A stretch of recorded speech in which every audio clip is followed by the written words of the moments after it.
Most High God, please block anybody trying to interfere with this reading and this video. Do step in and deliver your messages to we, your children. Thank you.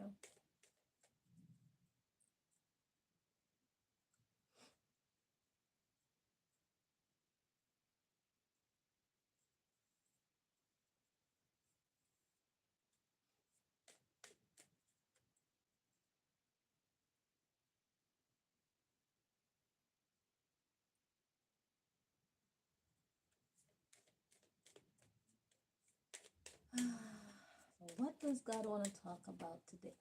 Shirt by Chanel Green.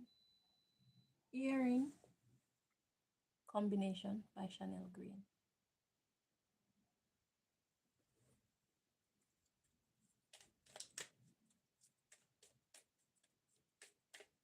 Jerusalem. Oh, wow. Okay. Oh, good God.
Summertime. So, summertime. And we're showing our true alchemist energy out here. Hello.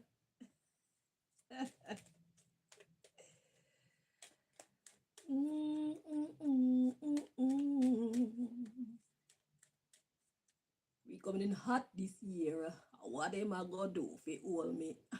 Wanna hear me?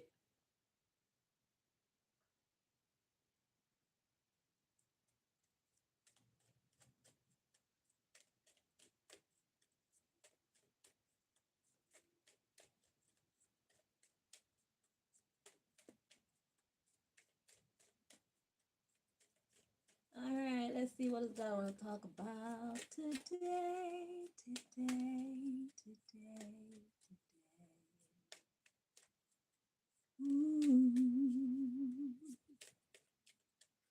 The voice of the people is the voice of God. The voice of the people is the voice of the devil. Who are you representing with your words?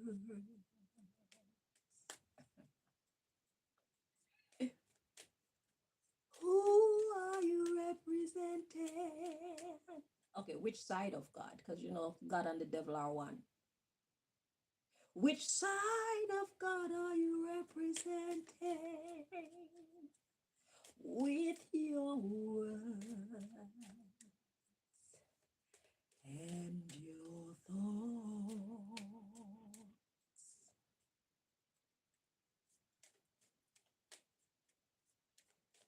The voice of the people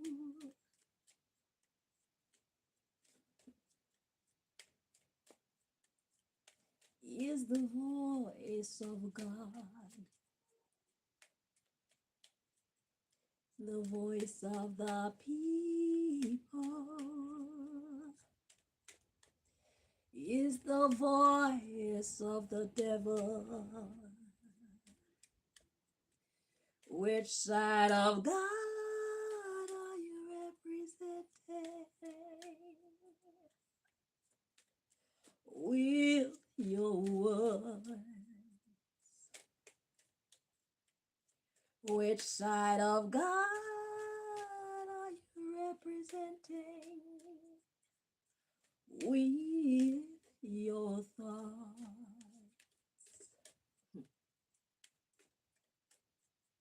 Simple. It's not rocket science. The voice of the people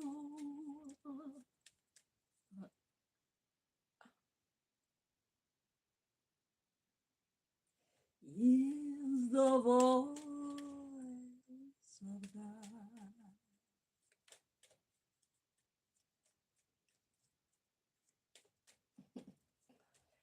The voice of the people is the voice of the devil. Who are you representing with your words?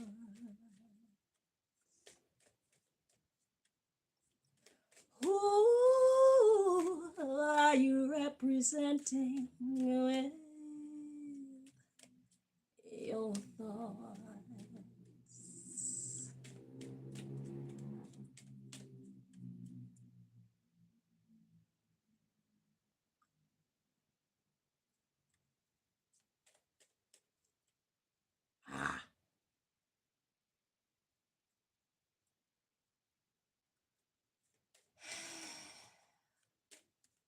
Let us see. Blessed is the man or woman who walketh not in the counsel of the ungodly, nor standeth in the way of the sinners. I mean, do you? Nor sit in the seat of the scornful. But his and her delight is in the law of the Lord, and in God's law they meditate day and night.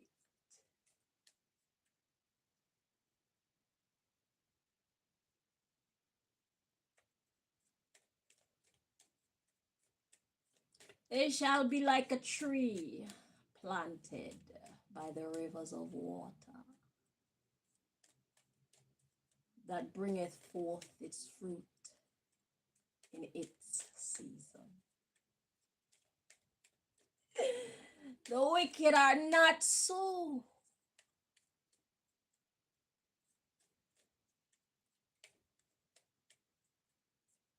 but are like the chaff which the wind driveth away.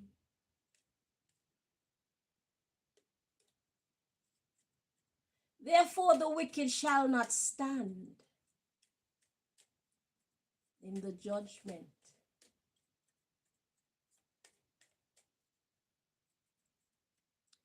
for the Lord knows the way of the righteous, and the trying to be righteous, but the ways of the ungodly shall perish. The ways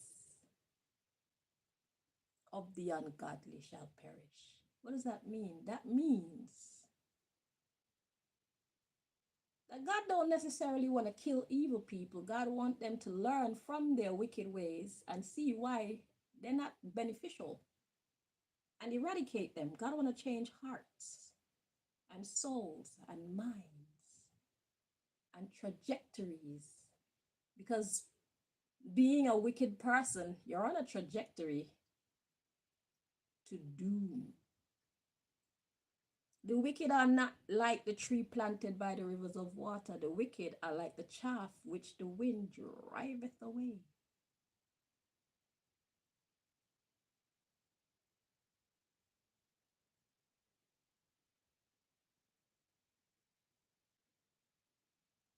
Tornado, hurricane.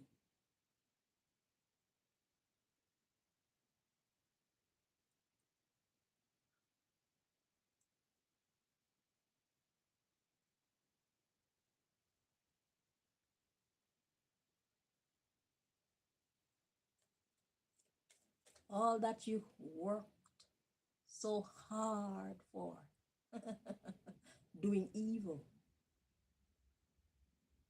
the wind driveth away. And every time that you get them doing evil, the wind will drive it away. Tornado, hurricane, words, the breath of life, written word.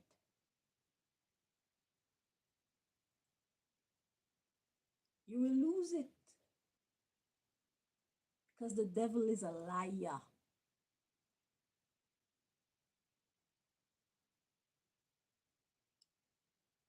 I've been thinking about this devil is a liar vibe, and you know what I came up with? I realized that people who do evil to get whatever they want, it's like a short term gratification because devil energy promises riches and fame and I don't know, happiness and all these things. But when you check it out, it's like you get you get that, but it only lasts for a very short time. After that, you got a lot of heavy shit for a long time. I feel like the devil energy is like a teacher. The devil energy is a teacher. It's a tempter and a temptress. What it does is it searches your soul. I'm saying all this to say the bottom line to my reasoning is the devil isn't actually bad.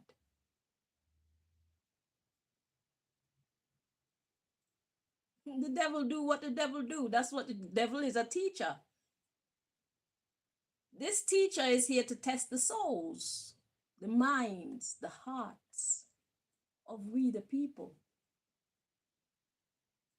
the highest and the lows of people, all of us.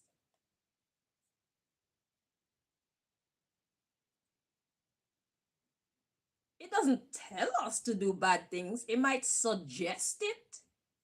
You didn't have to agree. The fact that you agreed with the fuckery says more about you than it does about the devil. Because the devil has authority to do what the devil do.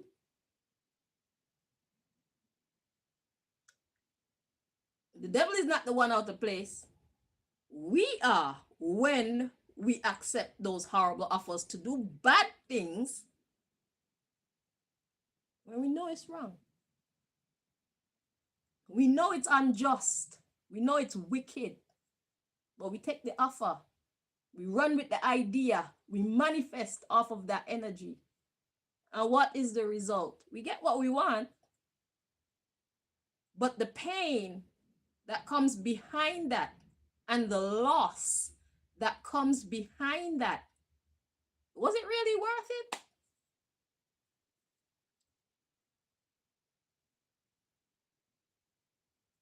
Was it really worth it? Because you might be happy for, let's say you're happy for, or you enjoy whatever it is you get through these wicked means for 12, 14, 15, 20, 25, 30, 40, 50 years. What comes after that?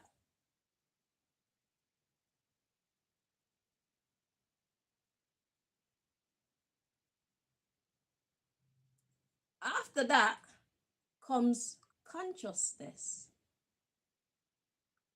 After that comes the knowledge of good and evil. in yourself. You see yourself differently. You won't be able to live with yourself, your very own mind and your very own body that you once loved. You will hate it. You will have disdain for yourself because you know you were wrong.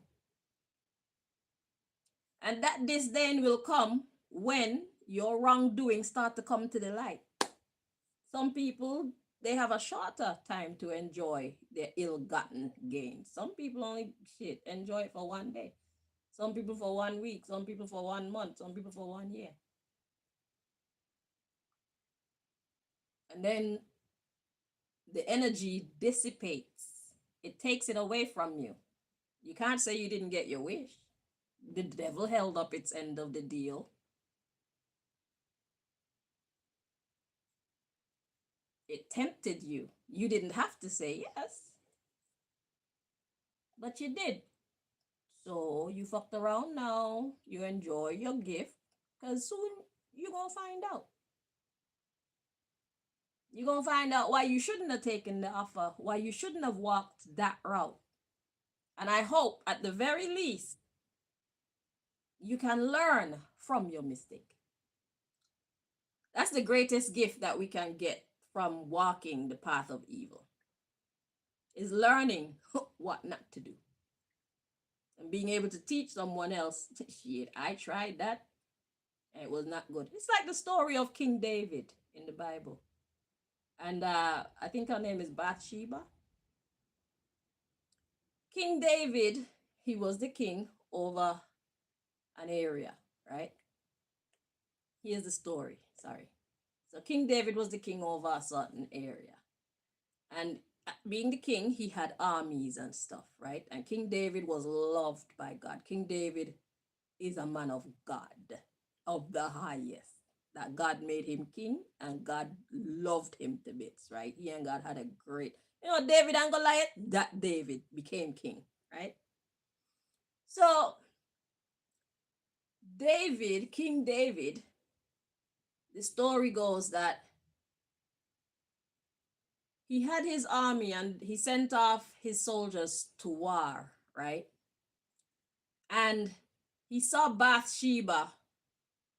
I don't know. They claim say he was up high and he looked down and she must have had an outside bathroom. So when he looked, he could see her naked body and he liked how she looked and his lusts, the fire,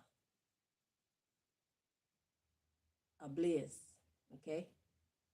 The lustful energy, the devil of lust, the lust devil crept up in his mind and his heart and his soul for that woman because he liked how she looked. So the woman was married and her husband was one of his soldiers. So it is said that what King David did was send her husband in on the front line and made sure that he got killed so that David can get this woman, which was the other man's wife. God saw that. The thing is, King David actually loved the woman too. It wasn't just the lust devil. He grew to love her as well. And she got pregnant. And King David was happy to be making a baby. It kind of like joined the two of them together, right? And you know what God did to that baby?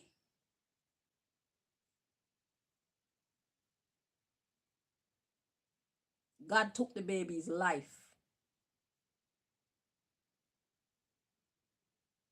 God dismantled that manifestation as punishment for the wicked thing that King David did to get that woman.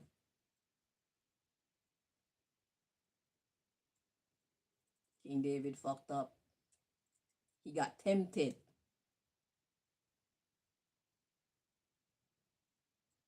The devil energy came up in his thoughts. Could you imagine King David sitting down and coming up with the plan? He want this woman so bad that he sit down and he actually took the time as a man of God, doing all the righteous things that he's done. King David actually sat down and consciously thought to himself, how do I get this woman? I need to kill her husband. That desire put King David on that track. King David, I don't know of any more crimes that King David committed. I know he's not perfect, but that level of crime, murder, so you can have a woman, that's it's senseless. It's a senseless crime. It's an unnecessary evil. Because we have necessary evil and we have unnecessary evil. King David is the king. If he wanted that woman, you know what King David should have done as a man? Notwithstanding the fact that he's the king, forget that. Because if King David was looking at a woman like me with my type of principles, I wouldn't even watch the fact that you're a king, bruv. Because if I become your woman, I want to know that you're treating me very well. And I'm not talking about buying me shit either. You're supposed to be my friend, my lover, my advisor, my doctor. The same way I'm going to be taking care of you. And you need to be a good example to our children. I need to know that I have a healthy future with you. That's what I'm looking at. I don't give a fuck about you being a king. I could be a king. You could be a king and I could be a queen in a castle and I'm miserable as fuck. That is not the life that I want to live. Miserable and surrounded by a whole bunch of money and things. But no love. No companionship. No fellowship. No fun. No loyalty. Different women prioritize different things. Okay, so if King David was looking at a woman like me, here's what King David should have done.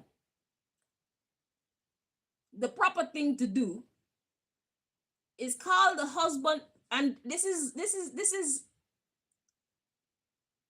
risky. It's a risky thing.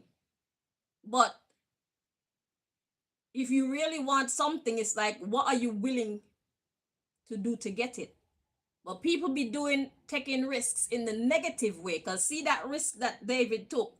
But David thought that nobody would know, but God knew. So as a man and as a respectable God man, what King David should have done is ask for a meeting with the husband and the wife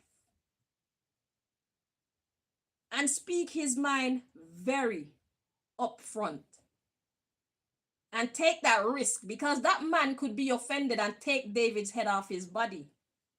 But if you want to infringe upon my property, my wife, then you must be willing to go all out. Like, how serious are you about wanting my wife? David was supposed to go straight up, call a meeting with the wife and the husband, straight through the front door, no back door, no window vibes. That's where David went wrong. If David wanted her, David could have had her if she wanted him as well.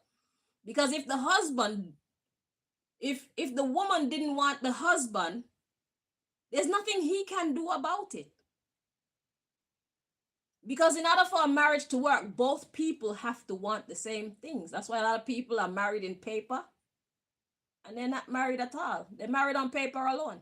Or a lot of relationships, they're together in the flesh, but their hearts, their mind, their soul, they're not connected like that. There is no real marriage. Marriage is an agreement between two or more people, if that's how you want to do your thing. As long as everybody agree, that's when your marriage is valid.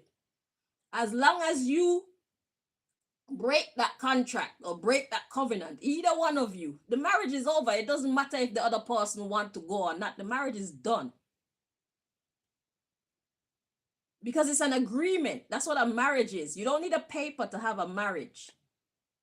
Before there were any priests and courthouses and all these things, how do you think a marriage took place? It was an agreement between two people deciding that they want to be together. sex was the way that you seal that agreement.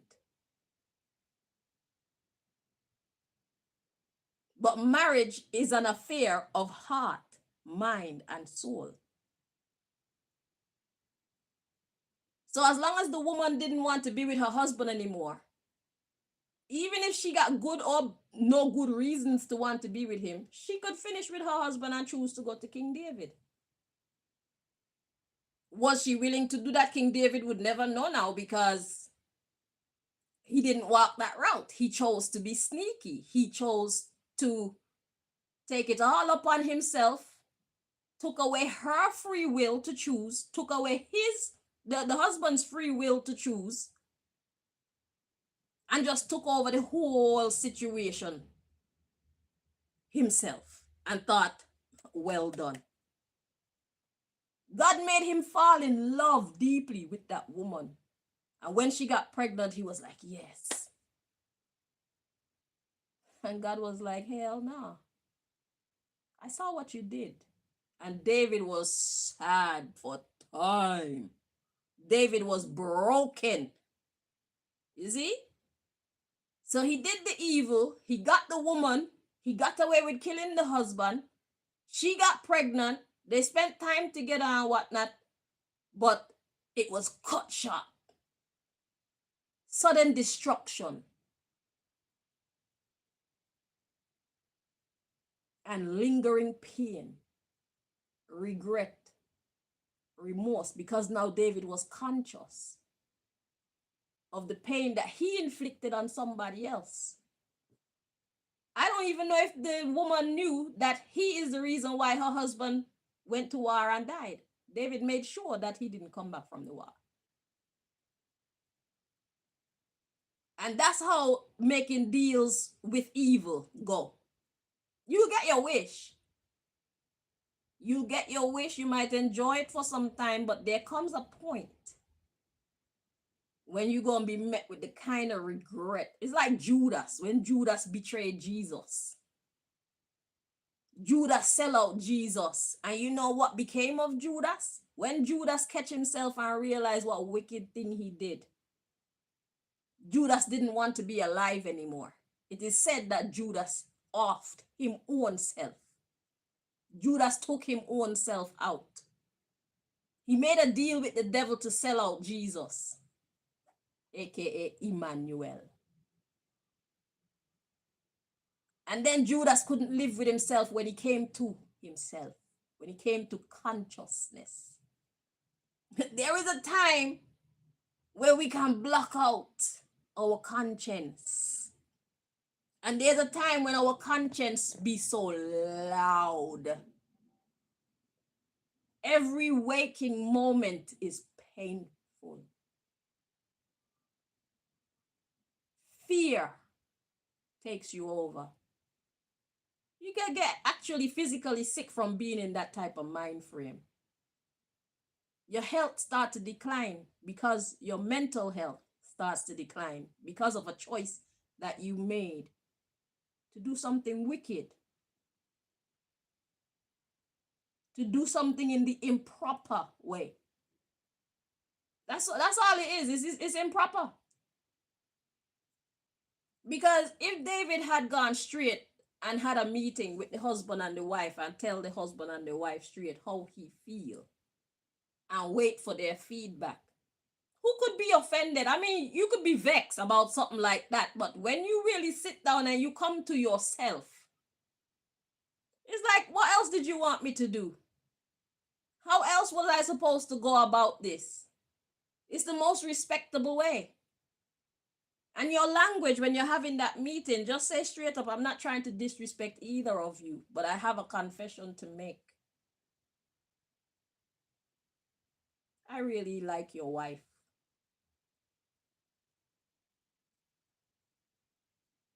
You can say no if you want to, but I would like your wife to be mine. And give the two of them time to go away and discuss the matter. Because if she wants to say yes, then who is he to say no? I know that this society has put us under a spell to make us believe that men are the head of the family, men are the head of the household, men hold all the power in relationship, or the most power in a relationship. But it is not true, people. Both people, they are people. And if there are three people in a relationship, in a polygamous relationship, each one of them have their right and their power. They need to always converse so that they can come into agreement. They are like it's like a business. It's like a what do you call, like, the group that make up a business. That's what it's like. That's what it is. A marriage is basically like a business. It's not one person making all the rules and the next person just have to take it, even if it's a bad decision. And one person can see that, oh, this is going to be bad. But the next person, because he is the head, he doesn't want to see or give her any credit for being smart. And that puts the whole family in jeopardy, because now she's being submissive and humble, knowing that it's a bad decision, having the foresight. You're a team. God gave him gifts. God gave her gifts. You're supposed to combine your gifts, combine your strengths to make the best for your team. That means your family, your immediate family, and your extended family. That's what a marriage really is. It's not about the man having more control and women need to be submissive. Y'all need to drop that nonsense. It don't make any sense. Anything that don't make sense going forward, people, we need to drop it. Y'all can see when things don't make no sense. Stop following society's rules blindly. If you want somebody's man or you want somebody's woman, if you don't have the balls or the backbone to go in through the front door and make mention and take on any possible challenges that come as a result of you revealing how you feel and what you think, leave it alone. It's time that we start being men and women. Stop being children. Doing evil to get what you want is childish. That's weak.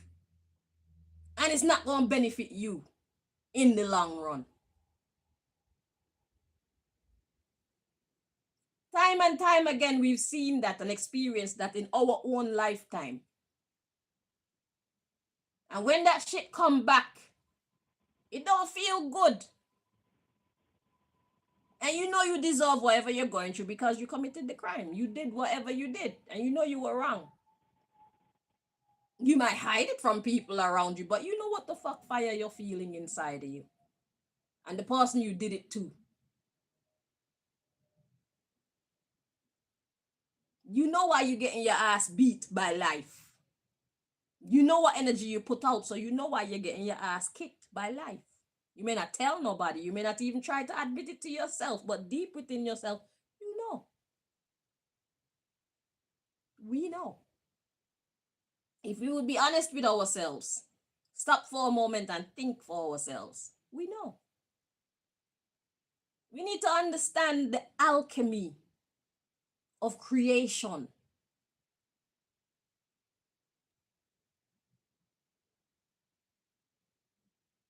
We are all alchemists. We are all magicians.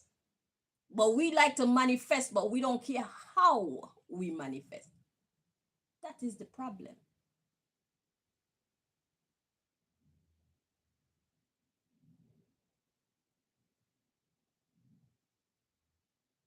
Maybe Bathsheba's husband didn't treat Bathsheba good, so Bathsheba would have been glad to go.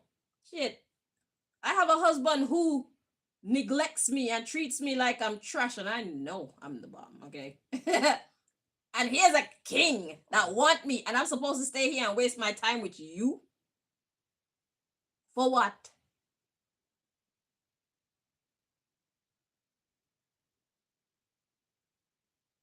She could at least date King David.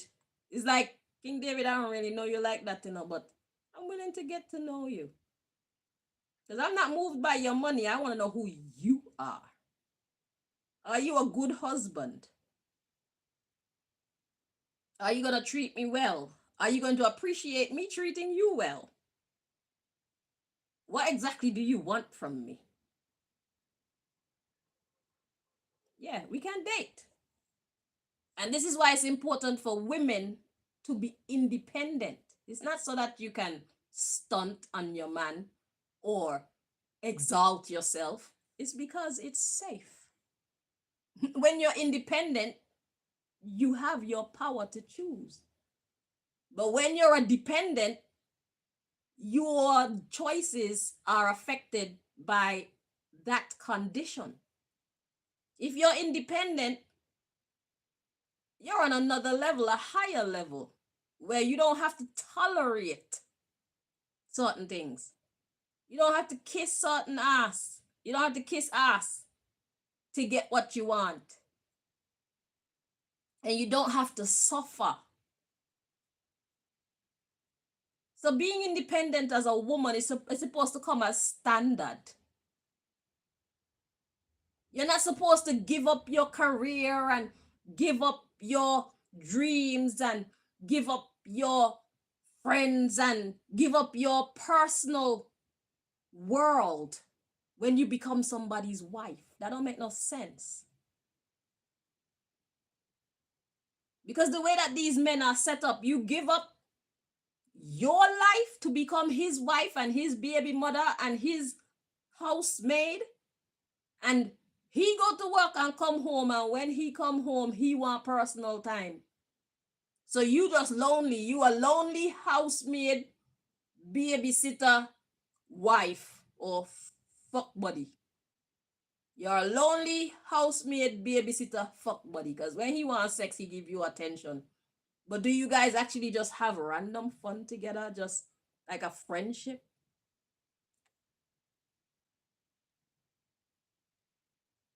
That's why I think it's a good idea for couples to have their own room, But in the society today, a man having his own room or some women having their own room, they'll just see it as an opportunity to bring people into their room at night. They can't be trusted.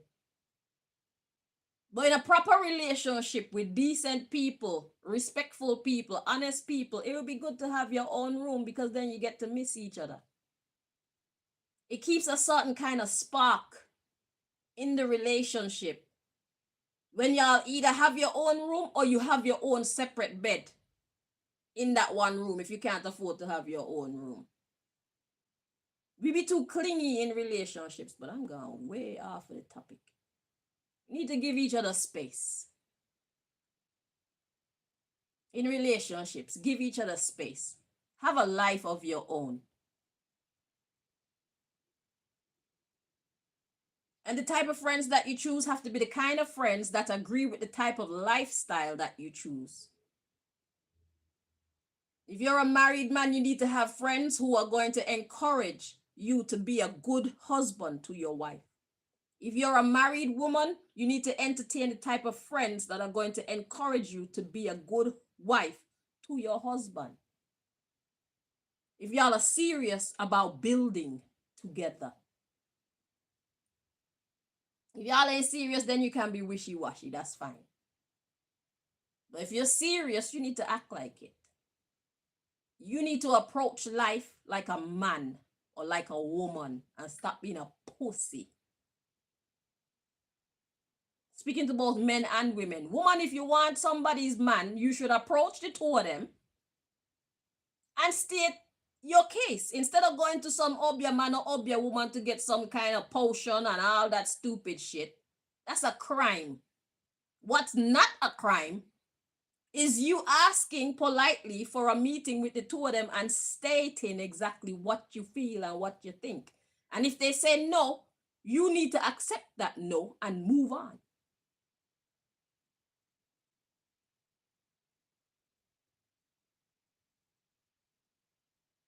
If the answer is yes, then you can proceed. Y'all need to stop hurting other people for their things. Stop hurting other people for their partners. That's weak. That's evil.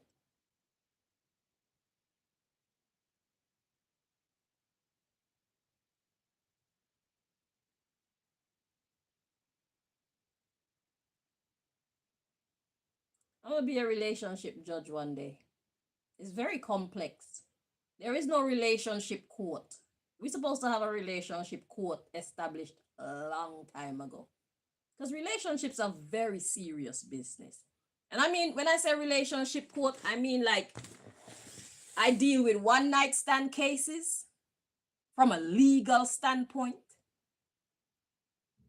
I'll deal with baby mama, baby daddy drama from a legal standpoint. All the things in relationships that we take for granted, that we are left to handle on our own, they need to be dealt with. Men who lie to women to get sex, women who pretend with men to get their money or their sex, men who lie to women to get their money. These things need to be dealt with. The world has left us on our own to deal with these things for far too long. This needs to be dealt with from a legal standpoint. Too many people have lost their lives over relationship drama. It's that serious.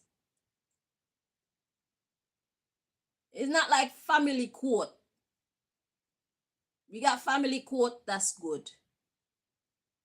You got property court, or you know, you got cases to deal with those, but a man fooling a woman or a woman fooling a man and wasting their time, taking up space where she could have been finding her husband or he could have been finding his wife, that's a crime, and that need to get dealt with. We don't have anything in society to deal with matters like these. We need something in place so that men will start to treat women better and women will start to treat men better, because this relationship thing is getting way out of hand. Everybody's just doing whatever the fuck they feel like to whoever they feel like, and they think that nothing is supposed to come of the matter because there's no court. It's not a crime. Yes, it is a crime. And you don't need a court to tell you it's a crime. Your moral code tells you it's a crime. And the way that the person responds to how you treat them, that should let you know they didn't like that. That's a crime. You hurt me. You wasted my time. You played with my feelings. It's a crime. They're crimes, and they need to be dealt with.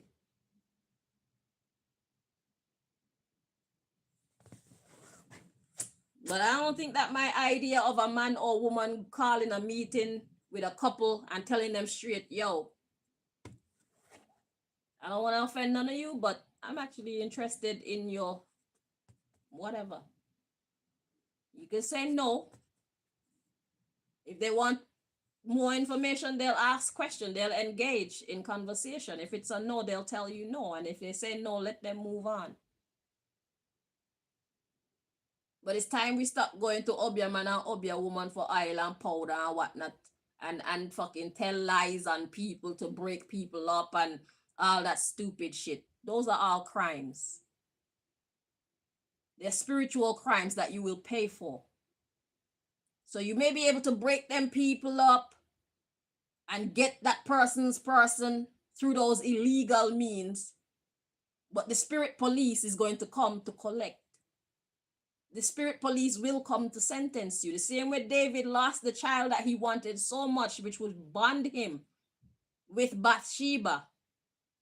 It's the same way God is going to do things to make you regret what you did. Because it's a crime.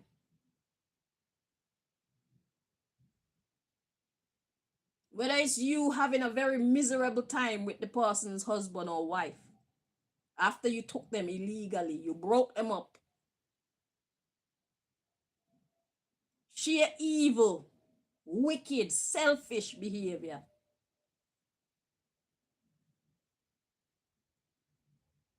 You will get what's for you. That's how creation is set up. That's the alchemy of creation when it comes to relationships. There are rules and laws, consequences and rewards. We need to pay attention. We are alchemists. We have the power. What we don't have is the confidence. Y'all are afraid. So you want to think about somebody, husband or wife. You want to be covetous. You want to be wishing for their husband or wife. You want to do shit to create madness in their relationship. But you don't have the balls or the backbone to go straight up to them and tell them you have a desire for their person.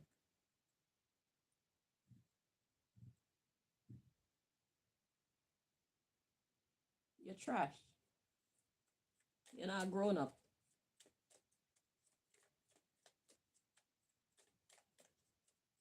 Either they're going to say yes or they're going to say no. And yes, you could spark something in them, but God will only allow what it sees as justified, because the fact that you took the risk to do that the proper way, there are rewards for that. So man may be upset or woman may be upset that you would even approach them with such a case in the first place, but it's like, fuck your feelings. I was being a grown up about it. And that's the best that we can do in life. God gonna take care of the rest. Shit, that might be a wake-up call to make him or her know, look, if you don't want your person, there's somebody else out here that's definitely interested. So if he was fucking up or if she was fucking up, shit. It's a wake-up call. When you get out your feelings, and you can think straight and make proper moves. If you love what you have, you take care of it. If you love who you have, you'll take care of them. I was thinking the other day that so many people like to talk about, like men, they like to talk about how they love their woman. But they do all type of things that treat their woman, all type of things that make their woman cry or make them upset or make them sad or things like this. That's not how you love your woman. Because when you say you love your car, look at how you treat your car that you say you love, and look at how you treat your woman that you say you love. You'll watch your woman take care of 3, 4 children, go to work, cook dinner, wash the dishes, sweep and mop the house, fucking wash the clothes, take them out the dryer, fold them up, hang them up, get the children ready for school. You watch your woman do all these things and not help her. Because it's a woman's work. Is it? Society lied to you. Again. That's one of the biggest things that's fucking up relationships. You're a team. She go to work, you go to work. You come home tired, she fucking tired too. But y'all have 2, 3, 4, 5 children. Whose fault is that? Y'all created that environment, so deal with it. But no, y'all want to deal. Y'all want to leave it to the woman. When you come home from work, you want time to go unwind. And the children still need to get seen to. Dinner still need cooking. Y'all still need to eat. The kitchen still need cleaning. And y'all still need to do things to get y'all prepared for the next day. And you still want sex. It's very insensitive of men. It don't matter what society has told you. If you have any humanity in you, you will never treat a woman that you love like that. You'll be a team player. You will know how to wash your children's skin. Help them learn how to brush their teeth. Talk to them. Play with them. Help wash the dishes. Mommy wash, daddy rinse and put away. Or daddy wash, mommy rinse and put away. Y'all supposed to be a team, bro. She tired, you fucking tired too. All y'all are tired. So we gonna do this shit tired together. That's why y'all need to make less babies. Make what you can manage. Be responsible about how you live. You got 3 young children, all dependents. Plus yourself. Plus your partner. Plus work. Plus church. Plus after school activities.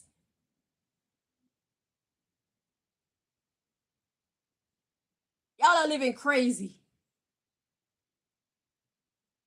Y'all are living senseless. Y'all are doing too much. Y'all need to simplify your life and decide what and who is actually important and start treating those things as though. Those of you who already made a lot of babies, you're already in it. You got to deal with that. But those of you who haven't put yourself in that position yet, mothers and fathers, please don't. Because I haven't even gone into the financial expenses when you want to be creating such big families. Because you don't know how to control your sexual energy and your sexual fluids.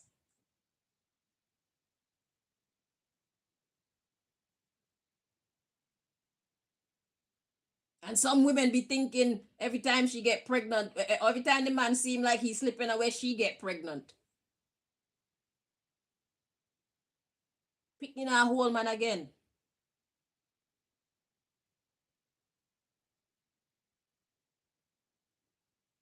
Now you left with 3, 4, 5 children.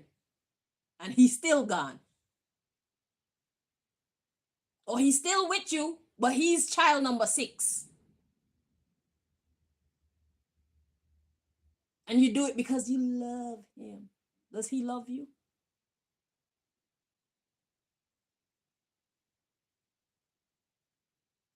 Love is a verb. It's an action word.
You've got mail. So we got containment. It's in the reverse. Let's check it.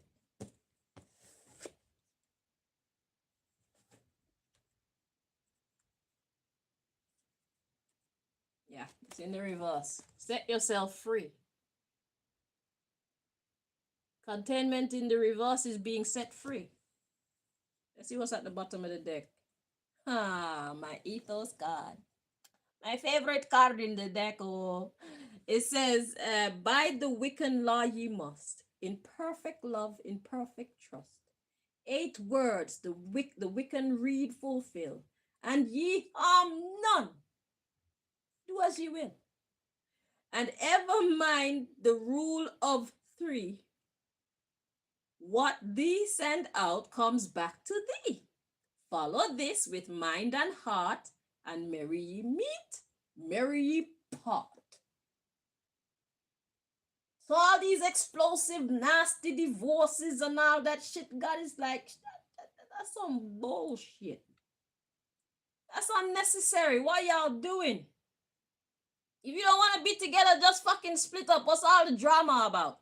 You know your reason why you can't get along. You know you got to go. You know they got to go. If you want each other, then stop fucking fighting each other and just get together already. If you don't want each other, stop fighting each other and just go your fucking separate ways and shut the hell up, bro.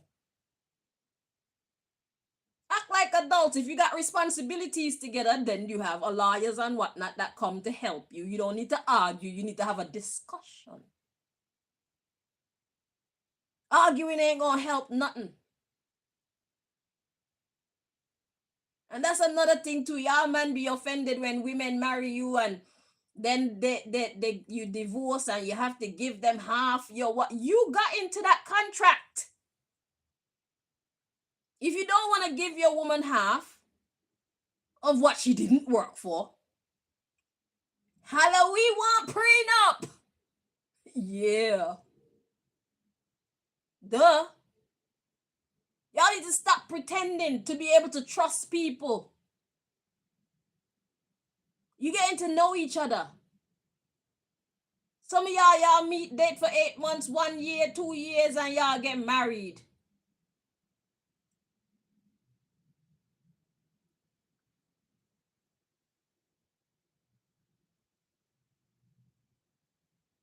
It's not a time frame on marriage, but you need to use your intuition and know that people change, so there may be a time for divorce. When the person switch up, you switch up. Because who people are today isn't who they're going to remain for the rest of their life, and that's why people don't understand. You get into a relationship with someone, the relationship is over because you're in a relationship with the same body but a different personality, and you're not seeing that. And you keep trying to hold on to this person when the person, they're not who you got with in the first place. You're probably not who they got with. Your energies don't mesh. Alchemy, the alchemy isn't working well anymore. There's a lot of resistance. There's a lot of repelling. That's nature telling you either take a break or you just let go completely. You never know what the future holds. So if nature is telling, if everything in your relationship is dragging you this way and that way, and you're always miserable and you're always arguing with each other, maybe you need to separate until you grow up some more. If you like each other that much, you see you can't get along, you need to go. Yes, it's gonna hurt.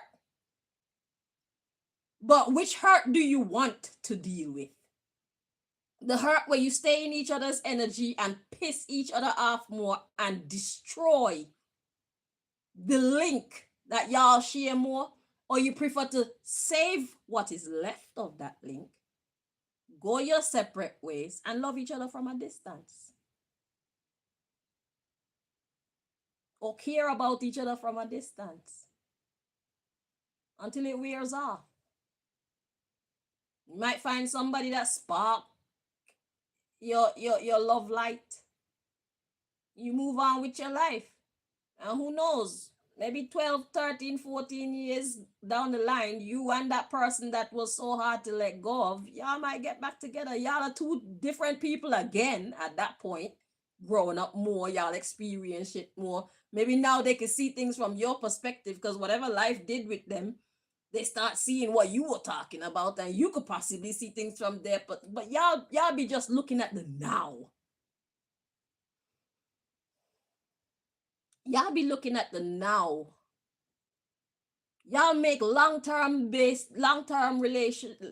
decisions based on whatever is going on now. We need to get smarter. This is ridiculous. So let's dig the bottom of the deck some more. So God says it's time to set yourself free mentally. So we start there. Be honest with yourself. The truth shall set us free. The underlying issue is ethos. That's love. The Wiccan Rede is basically the Wiccan creed. So that means it's like, this is the law that we live by. So these are like good witches.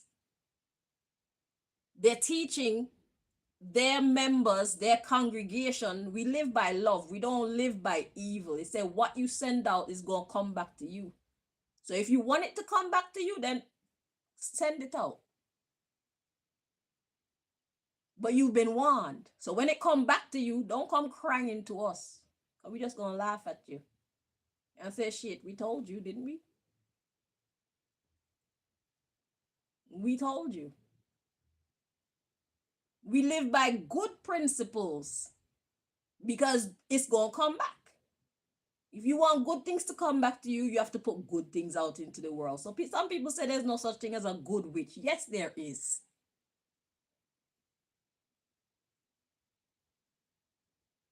Because if we're all magicians and good and evil exist, if you do good more than evil and you're a magician, you're a good magician. You're a light worker. I think some people call them a white witch. We are magicians whether we want to think of ourselves as magicians or not. We make things happen, therefore we are magicians. Magic happens on different levels. Science is magic. You're mixing a glass of lemonade and it tastes really good. You got it right. That's magic. You knew exactly what to put in and how much to put in. That's magic. You could have got it wrong. Could have been too much sugar, too little sugar. Too much lemon, too little lemon. You could have poured vinegar instead of water.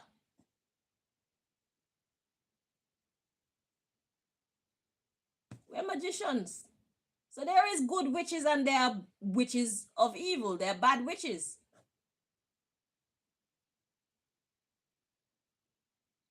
So stop saying about there's no such thing as a good witch. Yes, there is. People who use their power, people who use their intelligence, people who use their energy to do good things, they're a good witch. Because the same way that you could cast a spell to put something negative on somebody, you could cast a spell to put something positive on them. That's what prayer is. Prayers are spells.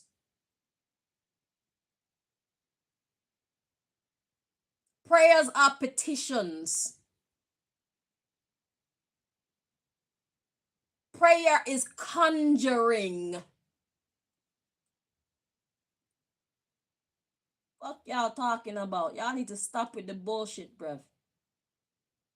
Stop confusing things. Prayer is conjuring.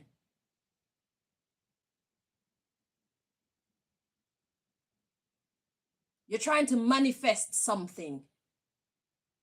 So you're asking the unseen. You call it prayer, some people call it conjuring. Same thing. You call it a prayer, some people call it a spell. It's the same thing.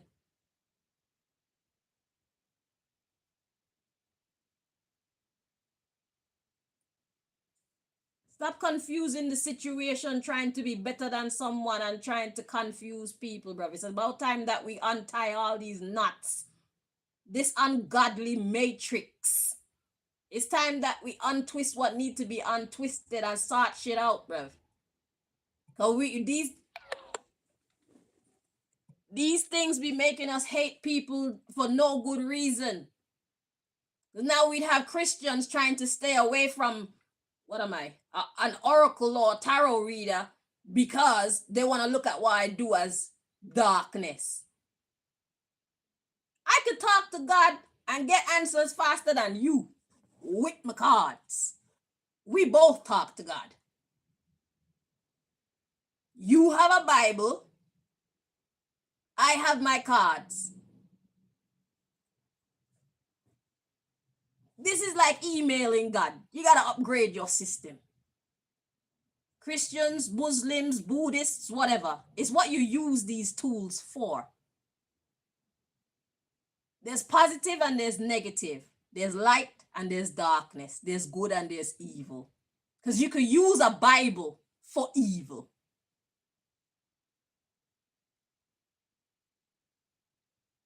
Just the same as you could use these for evil. Or whatever other thing that they use for evil. Whatever the other magicians get into and get up to. Anything can be used for evil. And anything can be used for good.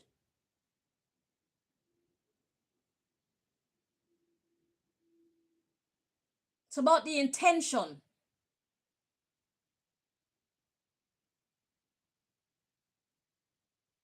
If you're a different faith to me and you come to me and you want some help and I don't have the answers that you need, but you're talking to me and I go and use my cards, you're going to say, oh, no, no, no, never mind, never mind. Because you've been trained to see this as evil, but it's not the cards that are evil, it's the person who is controlling the cards. It's just like they say money is the root of all evil. It's not the money that's the root of all evil. It's the person behind the money and what they're using the money for. Because money can be used for good things just as it can be used for bad things. Money is not the root of all evil. It just depends on, it's the person behind the money and what they're willing to do to get the money. That's what's evil. It's the person that's going after the money and what they're willing to do to get the money. Because some of us, we work honestly for our money. Some of us kill others. Some of us steal from others for money. There's a big difference.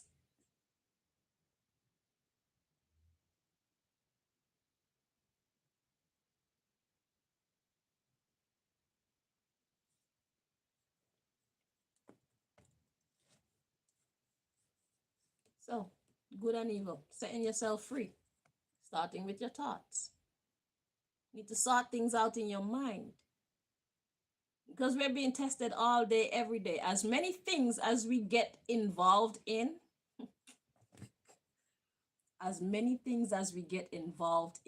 that's how many tests we bring into our lives. So it's like life itself is a school. And we need to get what we're dealing with right, or else we will suffer the consequences. So the more things and people you deal with is the more classes you're taking.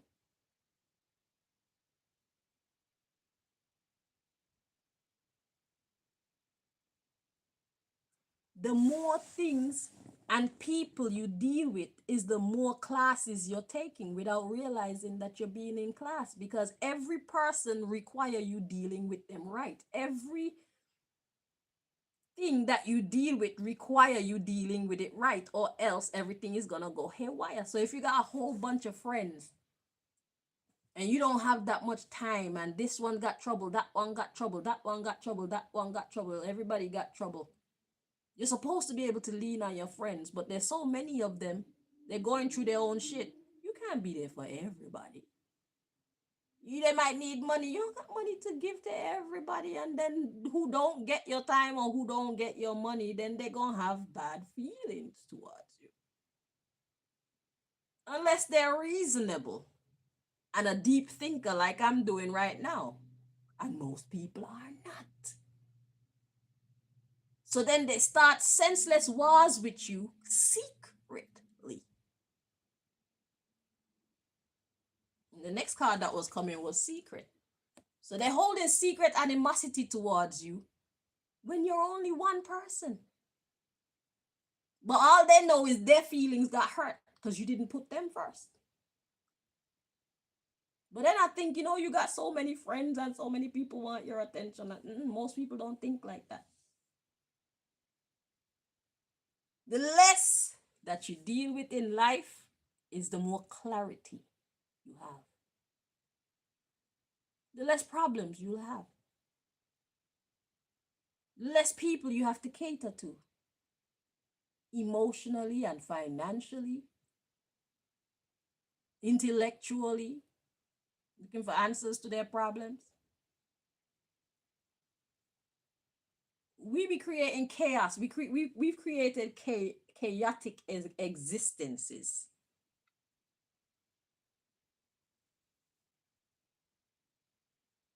And we don't even know. Without even trying,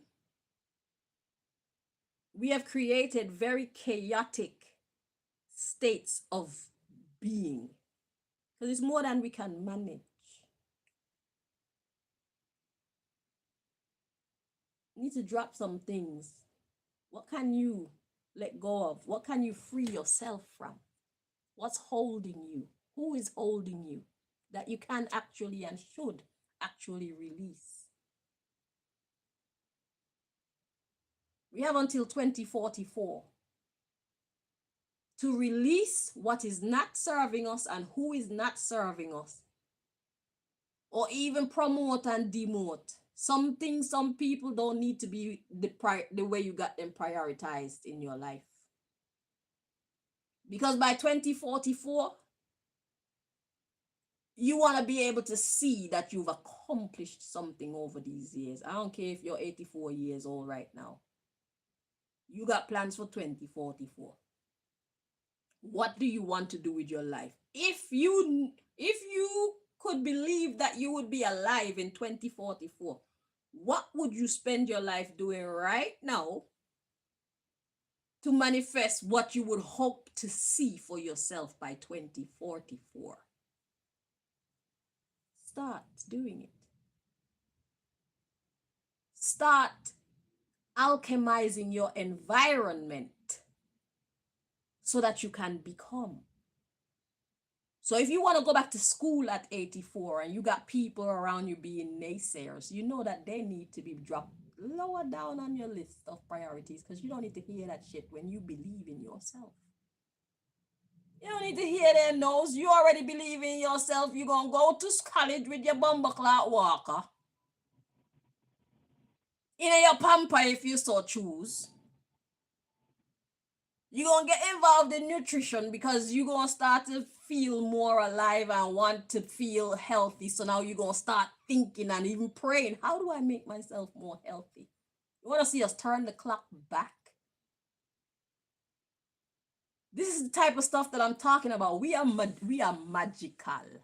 What I'm saying is not crazy. Your choices led you to feeling old. There's no such thing as old. We live a lazy life, and that makes our health diminish.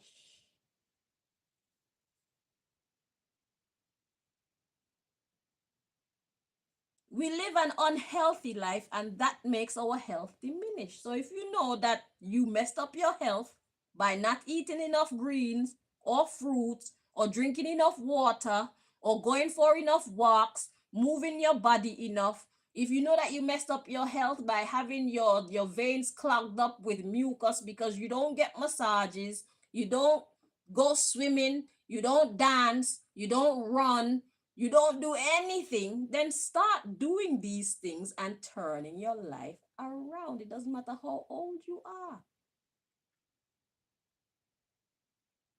Shem had his first child at 530 years old. What are we doing with ourselves?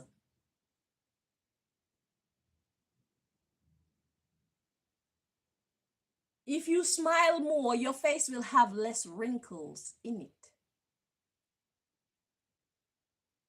If you do more things to use your muscles, there will be less wrinkles on your body, period. You need to live in order to stay alive. It doesn't matter your age. When you stop living, you start dying. The body is meant to go on and on and on and on and on and on and on and on and on once we treat it right. And that includes our spiritual life. Stop treating other people bad. You can't expect long life when you're creating enemies who want to take your life for the right reasons. You've done wrong to them, so now they want to kill you. You see, if they want to kill you because they're jealous of you, there's a different set of rules that govern that kind of case. They can't get you. God's going to be like, that's not a good reason. You need to grow up. But you see, when you wrong someone and you give them a reason to want to take your life, yeah, justice and all that. Okay, you put it out there so you receive it back. God's not going to stop that. The only thing God will do is try and make sure that they don't go over. Or God will allow them to go over now they've committed an offense against you because the crime don't fit the punishment. Or the punishment didn't fit the crime.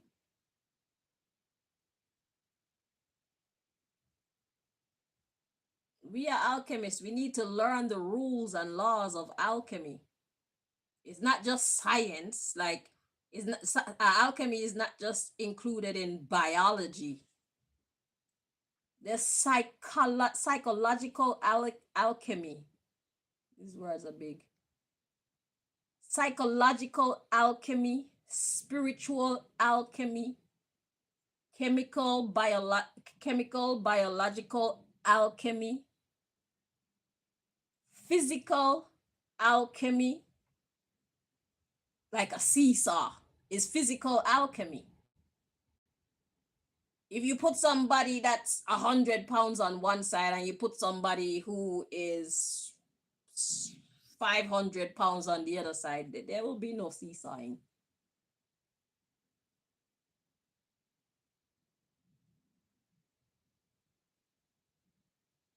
That's simple magic. You have to have a certain weight and a certain weight for you to have that nice seesaw ride. And you have to be working together, because even you're the same weight, they could be doing stuff to make the seesaw not move, because that's the magic that they wanted to do.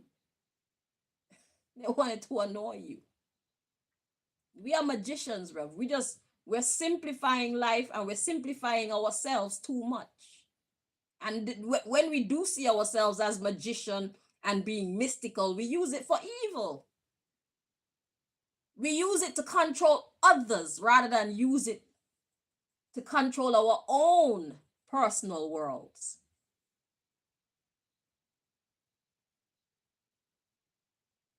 Courage is alchemy. It's psychological and spiritual alchemy. Because some people got it, some people don't. Some people can conjure it, some people can't. Everything is alchemy.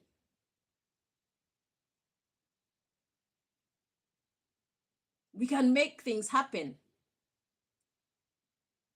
Age is really nothing but a number. When it comes to how long we can live.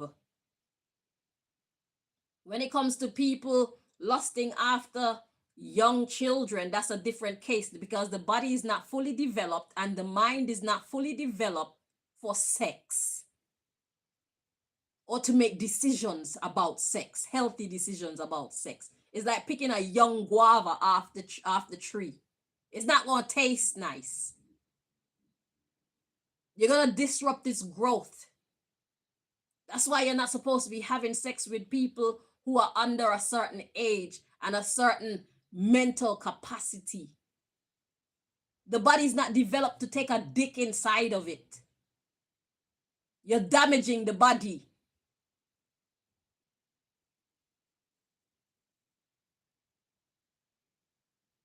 That's evil, selfish, wicked.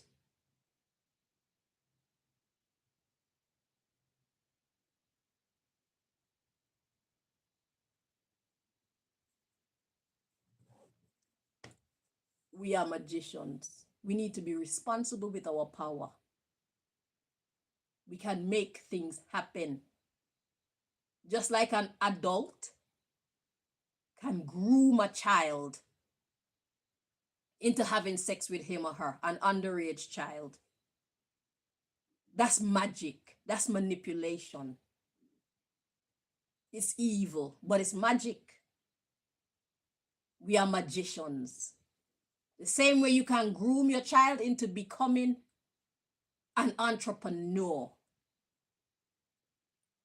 So he or she could have groomed that child to become an entrepreneur just as much as he or she decided to groom that child to accept it, getting involved in sexual activity with him or her, because women are doing it too. We got some women pedophiles out there having sex with young boys and thinking that shit is cute.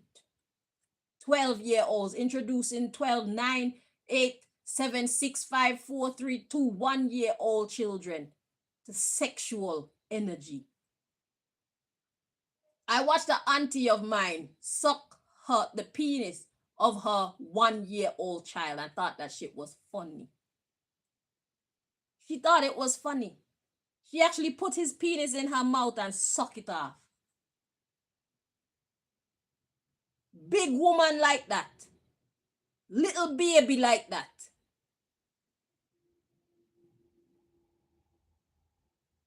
Stimulating the child's sexual vibe for what? Then your little child there with a hard on, and how the fuck he going? Listen, y'all humans are, y'all are just, y'all.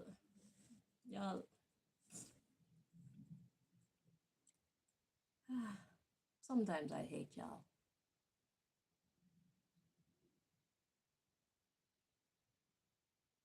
Some of you deserve a good beating. I'm not going to give it to you because your actions have already signed. You will get it.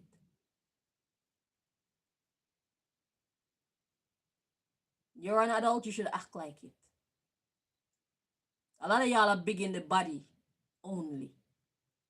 Y'all got the mind of children.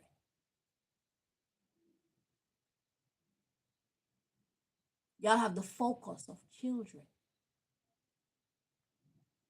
Y'all have the self-control of children.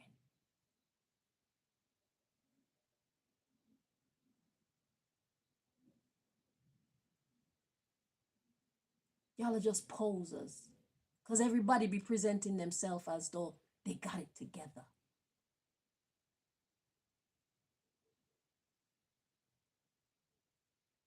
Some of these people that you see walking up and down looking so well put together, you'll never believe the shit that they get up to behind the scenes when nobody's watching.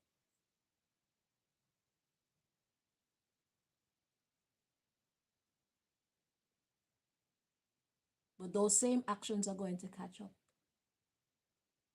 with you. Because sometimes y'all abuse these children when they're small and you forget that they're going to grow up. Or some of you think you're clever, I'm going to abuse you. And because I know you're big enough to remember and I don't want this to come back and hurt me in the future, I don't want to pay for my crime, I'm going to kill you. But God saw it. It's going to come back to get you anyway. The best thing you can do for yourself is not commit the crime. That's how life is set up. That's the alchemy of creation.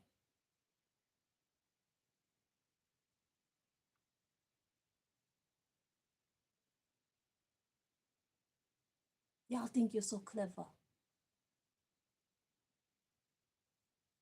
You want to violate somebody like that, and then you must live the best, richest, most comfortable life.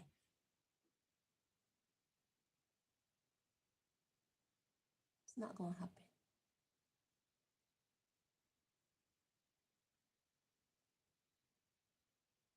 Clock is ticking.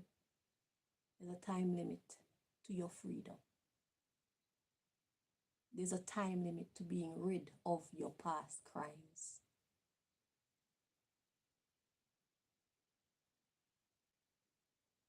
And when the universe is ready to issue your sentencing, you will know.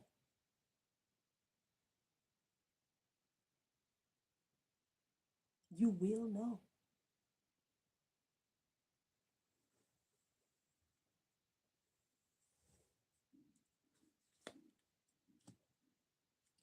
So the underlying issue, the message is containment in the reverse, releasing yourself.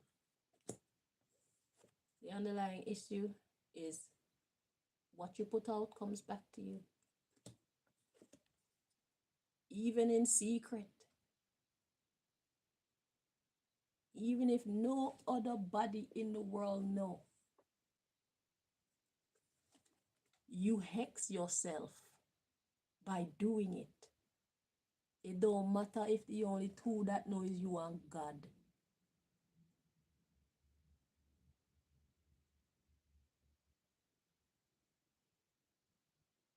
Believe that.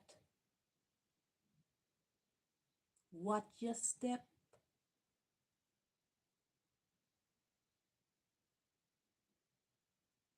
Don't step into the shit. Pay attention to where you put in your foot and your dick and your pussy and your lips. Because what you send out will come back to you.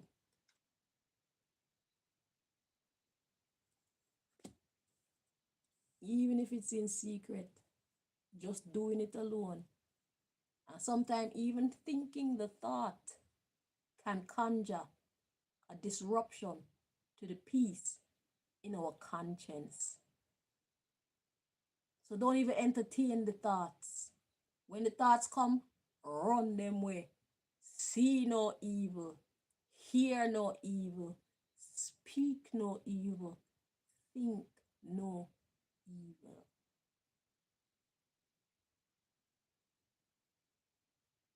Because if you think it, it will come up in my cards.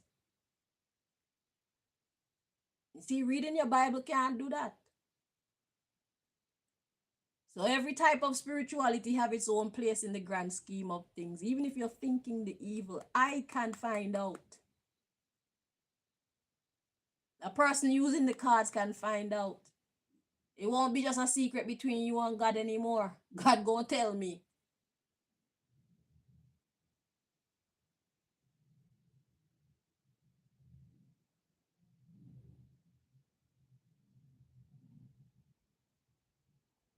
We can fight crime and solve crime.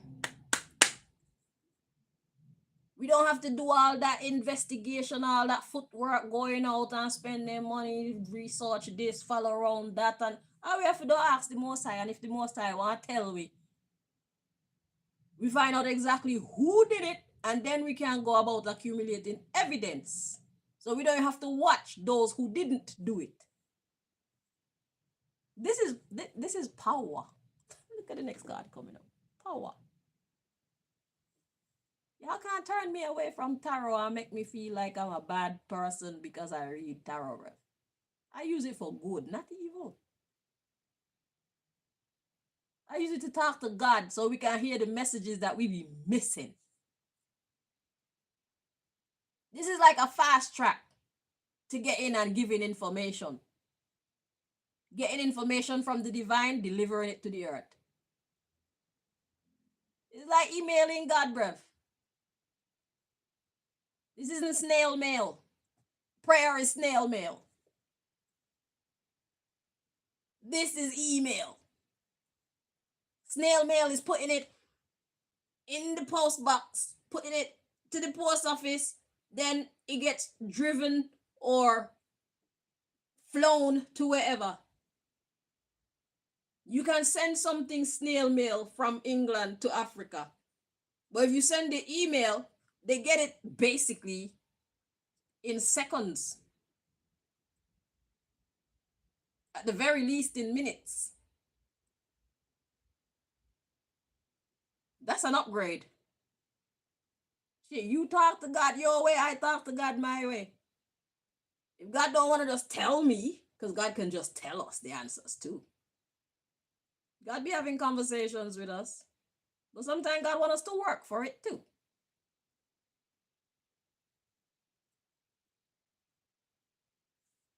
So yeah, what you put out come back to you even in secret. We got hex, banishment, and then we got witch's hat, power, and incubation. Life will put your ass on pause, bruv. That's you in jail. That's you in jail. Dealing with your conscience, looking back at your past, beating yourself for the wrong that you've done, feeling bad about it because now you know that it was wrong.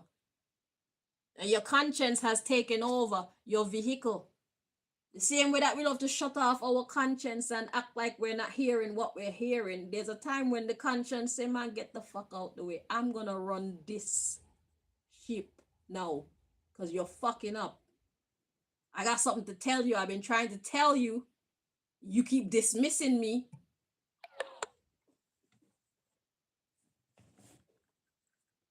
Now I'm gonna tell you in a way where you can't ignore me. Can you hear me now? How's it go this way? Nah, this way. Yeah, man, there comes a time when our actions catches up with us, bro. It's a serious business. Let me put this. I like when y'all can see the cards so that y'all don't think I'm cheating, because I'm not a fake magician. I'm a real magician. I don't pretend to do this. I do this for real, okay? Yeah, so that's your ass in jail. So the witch is coming in like God. So after you do what you do, you did the law is set. What you send out come back to you. You do what you do in secret, and you get yourself hexed for it. You hexed yourself because you did it, whether it was secret or not. So now God steps in as the master magician and put your ass in jail, put you on timeout, and make you have to start over, rebirth. God is like, go and build your life again after God finished breaking you down.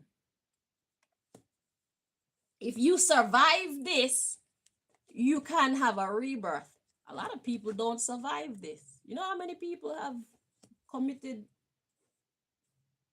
SUI side because they can't live with the memory of the wicked things that they did in the past? When their conscience start take over their spaceship, their vessel, when their conscience say, man, you driving this shit like a fool. The captain, when the captain take over the ship, because you've been steering them into all kind of asteroids and all type of stupid shit, then you see what real driving look like. And you can look back at how stupid you've been. Now, what kind of stupid driving is that? You're driving into walls, you're driving off the road, you're driving off the cliff and shit, and you're not dying. Okay, first we're gonna give you a spiritual death. And if you survive this, you can have a rebirth. Or if you don't survive this, you can have a rebirth anyway. So it's either you start again as a baby or you start again as a renewed soul, transforming of your mind. Are you gonna do that again? God said, go and sin no more.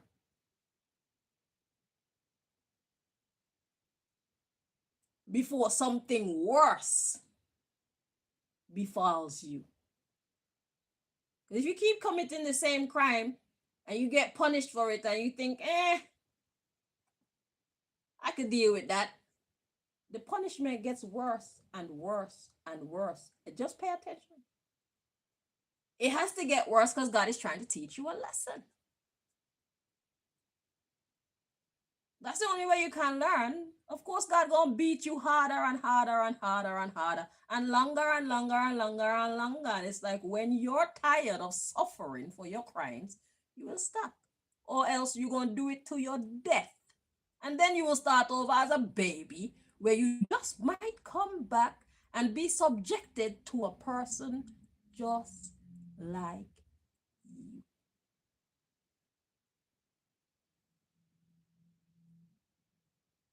And you'll be just a child, helpless and weak. You see that? You become one of your victims. You get put in the position of one of your victims. So you can see the story from the other person's perspective. That's justice. That's how the ways of the wicked shall perish. You see, you're going to become a new person. You're not going to want that. You're going to know that shit is wrong. You think that people who are pedophiles, that they were abused sexually as children?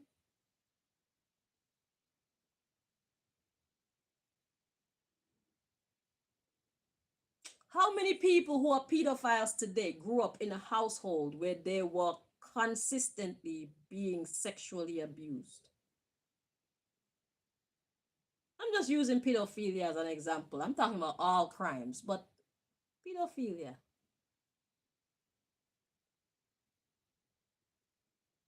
I don't believe that people who choose to be pedophiles were sexually abused when they were younger.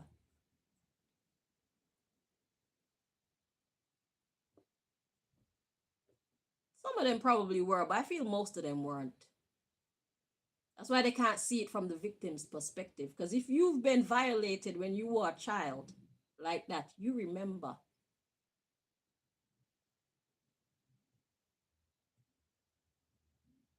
And most people wouldn't want to subject anybody else to that.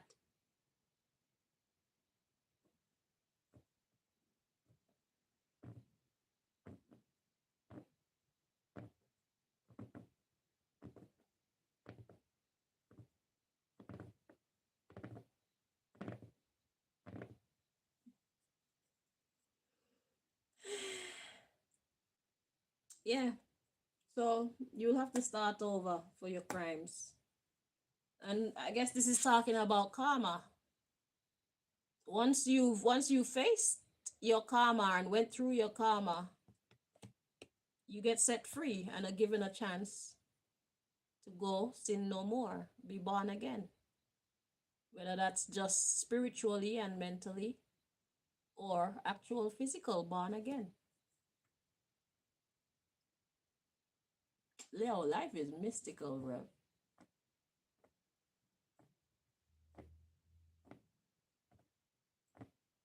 We have to be careful what we do, even in our lifetime, because death does not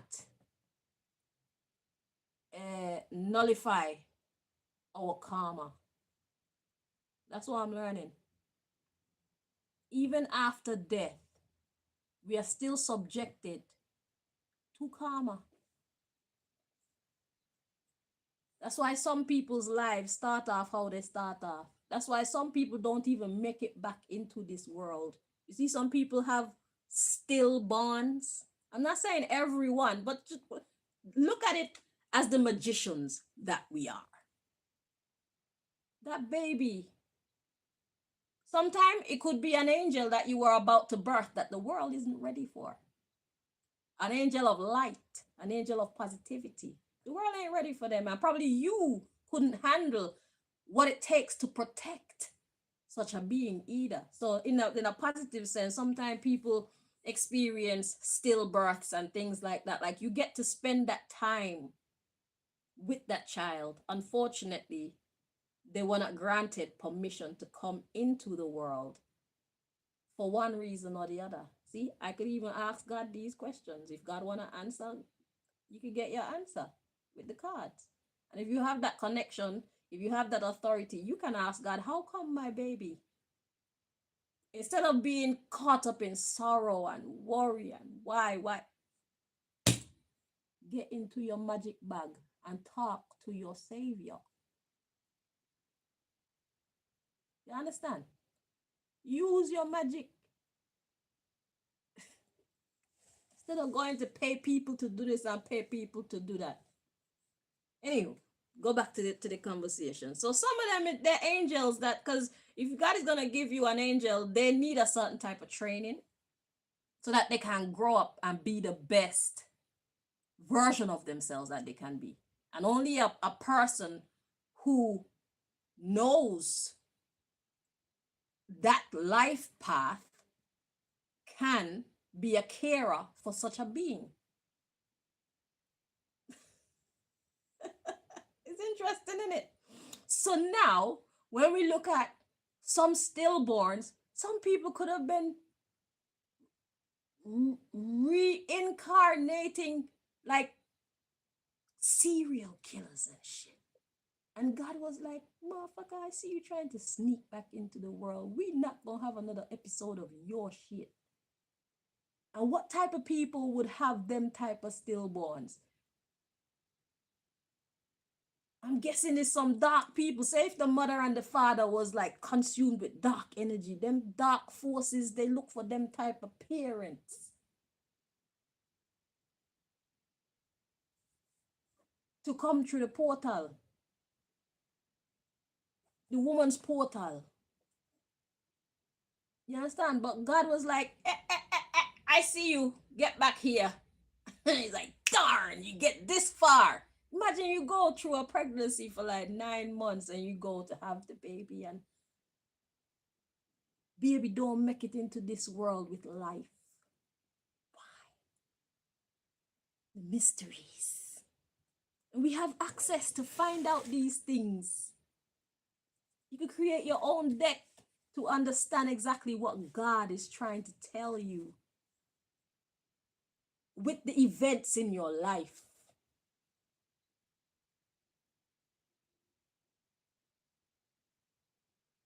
Blessed is the woman or man that walk not in the counsel of the ungodly.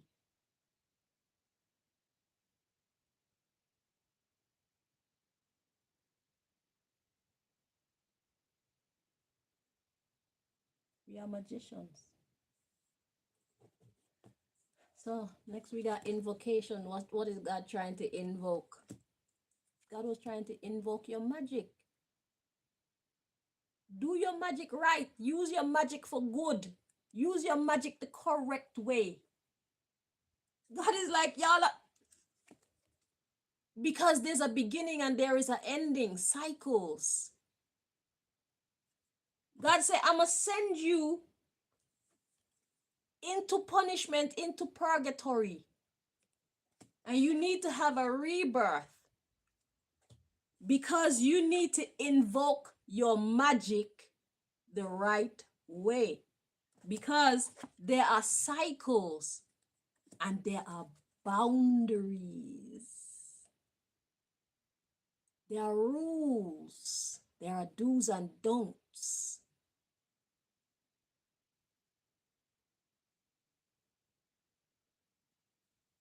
That's why you need to, what you put out, you're going to get back. If you don't want the shit, don't put it out into the world. It's quite simple.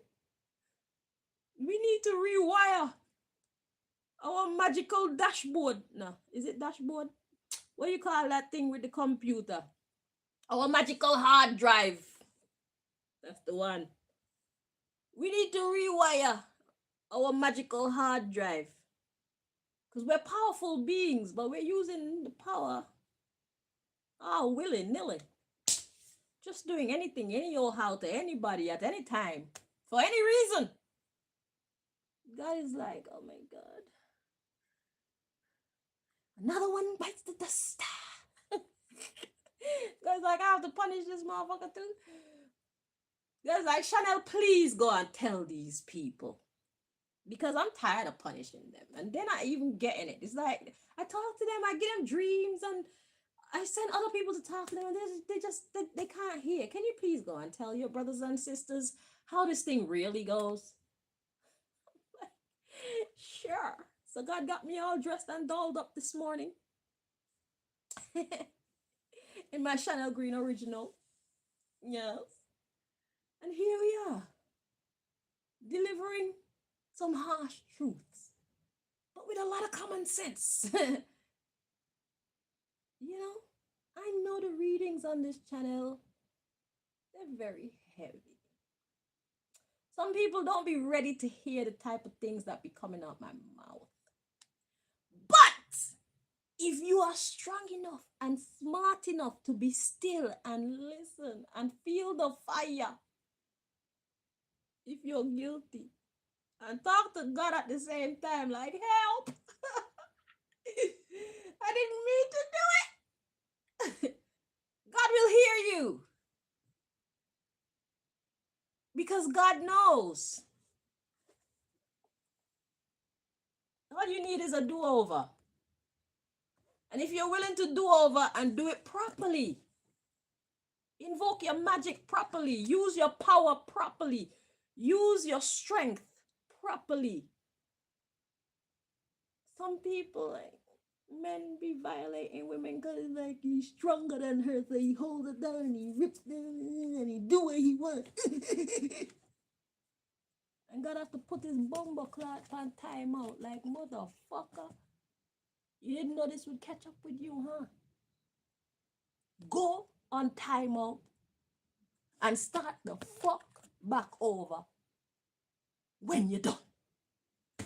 And make sure you don't do that stupid shit again, because there's a time limit for shit and there are boundaries, bitch. Learn them and follow them, blood clot.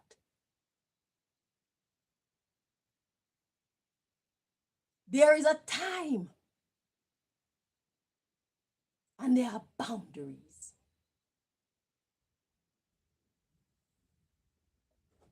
You do your time.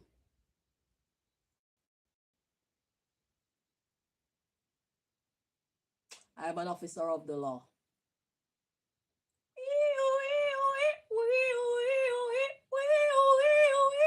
Like a cop car. I'm a real officer of the law. I'm not man appointed, I'm God appointed. That's why people don't take me seriously, because if man don't instate you, they don't recognize your authority. As if man is somebody. They're nobodies. When God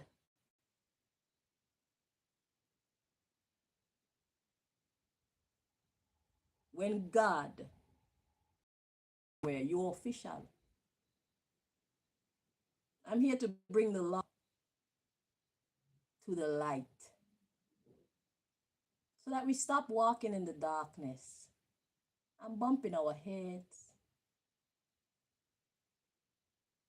God wants us to live life and live life more abundantly. God said the ways of the wicked shall perish. God don't want the wicked to perish. God want their ways to perish, because just as there's wicked in them, there's good in them. Just like inside of a good person, there's wickedness. But they push that shit to the side and to the back, like, don't come up here, you ain't gonna get my ass in trouble. I know what the fuck comes at the end of you. So we don't entertain evil thoughts. We've tried it. I think that you have a certain calling, or when God want to use you in a certain way, your karma come quick. Your karma don't take years in some respects, because God want you to get your shit together, because you need to be an example. So if you're a person who experiences karma quick, is because God have a calling on your life, and God needs you to be on the right side of the law. So that when you open your mouth to speak, you're not speaking with a guilty conscience. You're speaking from experience. You've already gone through whatever and overcome. So now you have authority to speak on that, because now you can speak on it intimately, because you know what the fuck it feel like to be in that pit that you dug for someone else. But you fell into it too.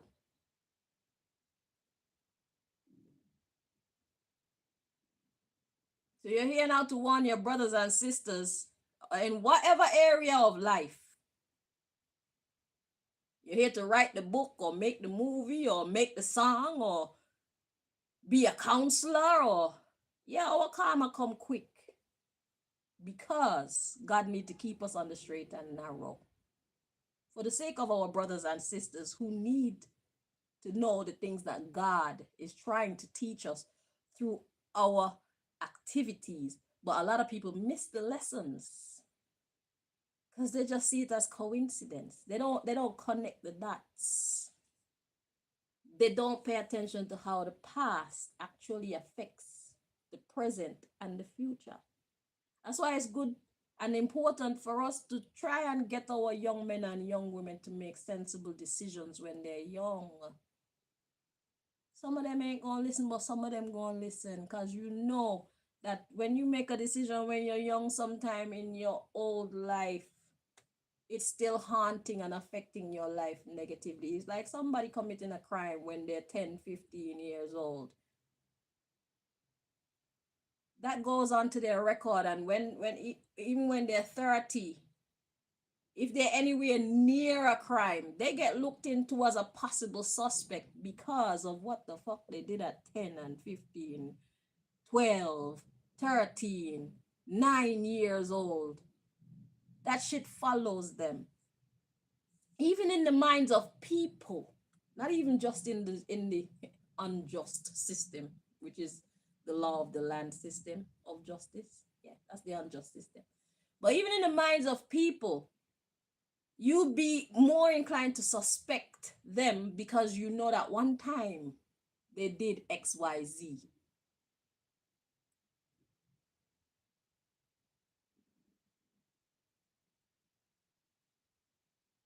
We got a lot of work to do. Okay? So these boundaries, they're for stability.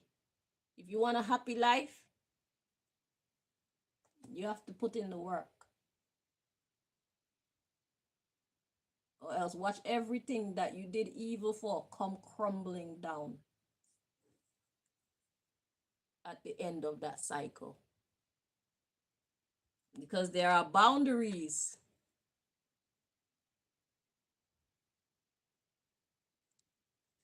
To what we can and cannot do. Even if it's not written in the laws of the land. There are laws in the spirit realm. This earth was created with these laws. So these laws been about from foundation. And that's why we have the Bible, because they experienced these laws and they learned those lessons and they left it in a text. Some of the storybooks is the same thing. That's why I respect the Bible, but I don't see it as no holier than thou kind of material. I just see it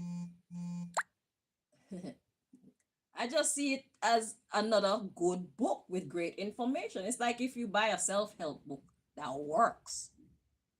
That's what the Bible is. So if you want to learn law, spiritual law, if you want to learn about God, how God interacts with us, what God expects of us, they left it in this book for us to learn. Or in your own personal life, you can get your cards and just check in. Or whatever kind of divination you do, just check in with the Most High. Like, am I good there, or should I be staying away? Sometimes we already know. Listen to your conscience, and if you're not sure, go check. If you care to know, find a way to communicate with God, email style rather than snail mail. Okay, snail mail is great, but sometimes you need right now. Okay, sometimes God won't grant your desire for you right now because God is trying to teach you something else in between. So don't become dependent on reaching out through your forms of divination, because God, it's a school. What's it gonna look like, the head teacher giving you all the answers? Then you won't have the experience. So sometimes you have to follow your conscience or follow your intuition. Sometimes you're going to drop in a pit, but it's because it's meant to teach you something. Then you'll know how to avoid the pit. So don't be afraid of making mistakes too. That's why when it comes to God, God will punish you, but it'll be like a doable punishment. But if you keep doing the same crime, then it gets worse and worse because God is communicating with you. He's communicating. You need to pay attention, because you're missing the lessons and it's making you repeat class over and over and over and over and over and over and over and over. Even if you die and come back as a baby, you're still doing the same lessons. That is not fun. Okay. Yeah. Yeah. So stability will come once you've gone through your transformation, death. So whether that's just being born again after you've suffered your consequences or actually dying, stability will come. You'll have a clearance.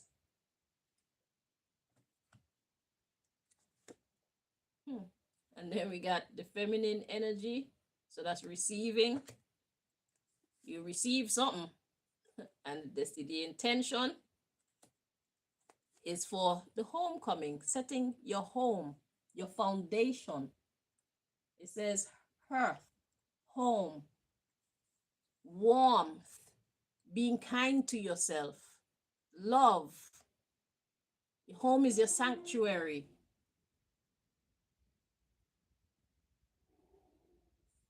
So you receive another chance to create a healthier environment, protection. You see? But you have to pay the price. If you do the crime, you have to do the time. And then we got union coming in. We got union and healer. So that, okay. So let's say you were to commit a crime and you do it so much that you actually die, like physical death, right? And have to be reborn. After you go through the physical death and you go through the rebirth, what God is saying here is you actually receive a clearance, but you get tested again. That's the receive. So it's like God wiped the slate clean for you, but the feminine energy, that's the receptive energy. What you receive is your right to set new intentions to do the right thing. Protection. Create warmth and love. Do the right thing. Create a harmonious environment. Create a harmonious life. So, if in your new life, when you get tested, because you will, if you fail that test, then it's on like popcorn. Because you're unruly. So then your life take a negative turn. Because clearly you haven't learned your lessons. You haven't become a new person. You went through the death, but you did not transform. So we got to go through this shit again.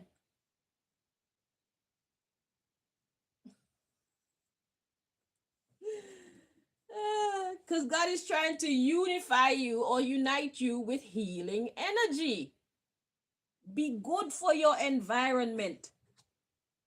Be a safe space for the people around you. Be a protector rather than an agent of destruction. Don't just do it just because you can. Do it because it's the right thing to do. That's the bottom line. Don't just do it because you can. Don't do it just because you can. Do it because it's the right thing to do, and you win. Then you can elevate. Self-control and self-discipline is not easy. You know, people look at good people and they cuss us as if what the fuck we do is easy. You know what's easy? What's easy is giving in to your lusts and your temptations and your desires. That shit is easy. What is hard is self-discipline, self-restraint. That is hard. We the real gangsters out here. We the real bosses out here. We the real bad bitches out here because we can control ourselves when we don't want to, even if we have to pray for the strength to do it. Because it's the right thing to do. And I don't want to fuck up my karmic record. Ain't nobody got time for that. Yes, I see that guy and he look good as fuck and I don't mind taking a little wine off of that. But the circumstances ain't right. So I have to exercise self-restraint and self-respect. That's hard to do.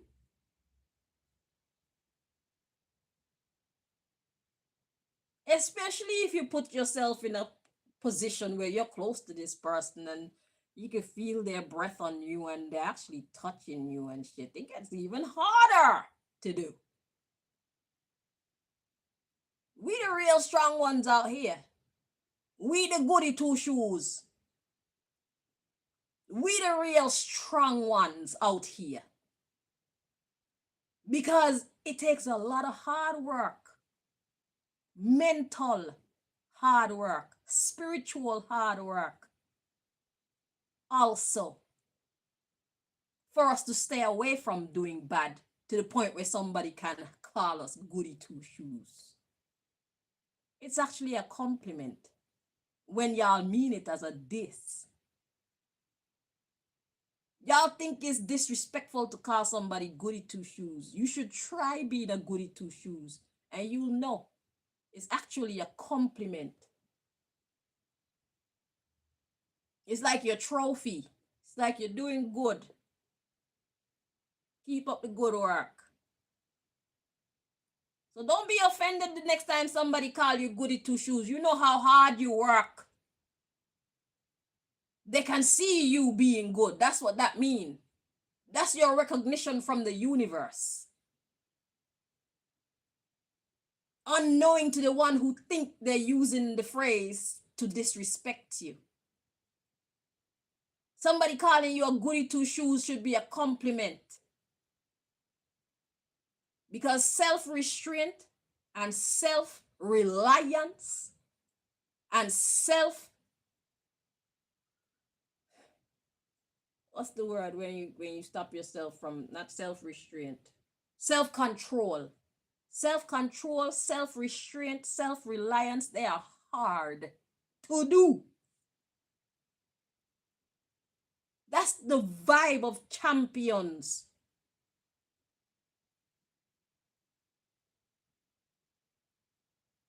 That's the mark of a champion in the making.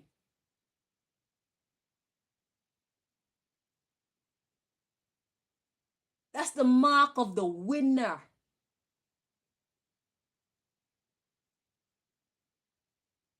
That's the mark of some of the highest people you could ever see and meet in your life. People who are good at exercising self-restraint, self-control, self-discipline. People who are self-reliant. What's the magic word there? Self. Y'all be wanting to group up, thinking you're going to be stronger together. Do you know how much different energies you mix yourself with when you're mixing yourself with even one person? If you got even one wrong person in your life, your whole life can go to shit.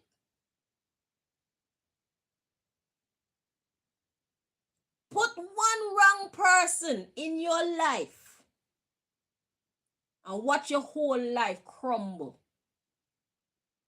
Watch your reputation crumble. Watch your dedication crumble.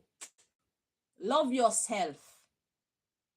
Solitude is a gift. Solitude is a... Don't let nobody fool you. Solitude is one of life's greatest gifts. Self-empowerment is one of life's greatest gifts.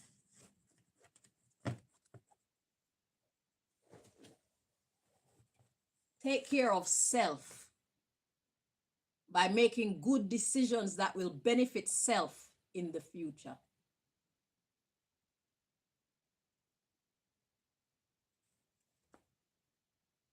Now is a time to release ourselves from all those things and people that don't serve us well. We got plans for the future. So you need to make those shifts so that your plans could successfully come through in the future. Whether it's your plans for 2, 3, 4, 5, 6, 7, 8, 9, 10, 2044 is 18 years from now.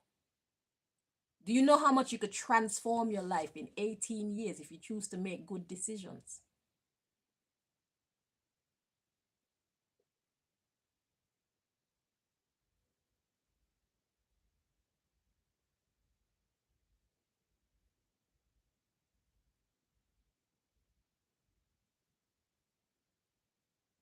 Do you have any idea how much of a different you can be in 18 years if you choose to make good decisions for yourself?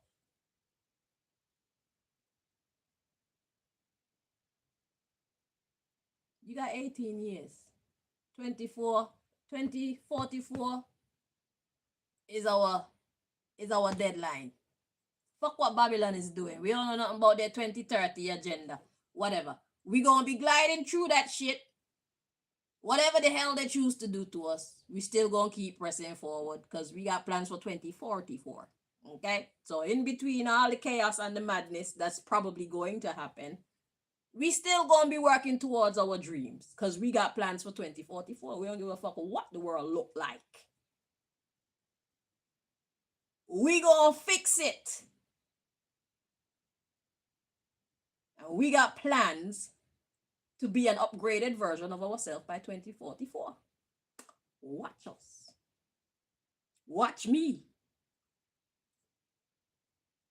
18 years to change your life. The sooner you start to see progress and feel hope and motivation to keep going. So all my best to those of you who choose to take up the challenge to become a better you. A you that God will be proud of by 2044. And a you that you will be proud of. God and you. Anybody else? Not really so important. It's about you and your God. Forget what your children think. Forget what your partner think. Forget what your teachers and your mentors think. Who are you according to you and your God?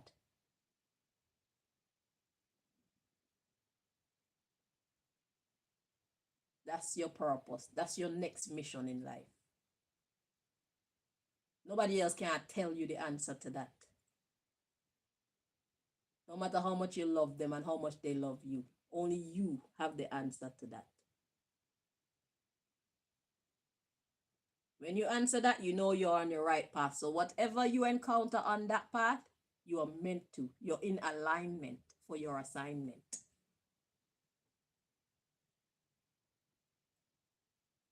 Your life is not over. Okay? I don't care how old you are.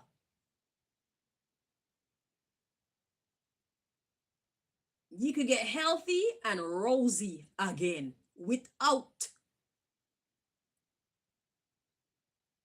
potions and chopping into your body and all that weird shit. Just take care of yourself. Start living again. And you start to look alive again.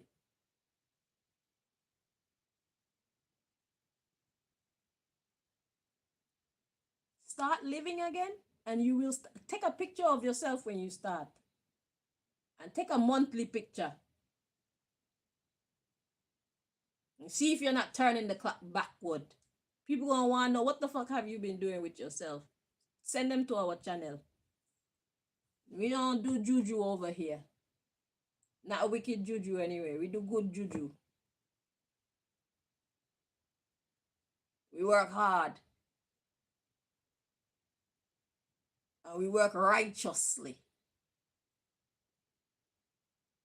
We're not trying to take over nobody else's flesh. This is our original flesh. This is all ours. And we're going to take care of it. We didn't know how to before, but now we're about to figure out how to really take care of ourselves. Everybody's looking for the fountain of youth. The fountain of youth is free. Virtually free. And wherever you at, that's where the fountain of youth is. Because it's the decisions that you make in yourself and for yourself that determine how long you keep your youthful appearance for. Getting old and wrinkly is not natural.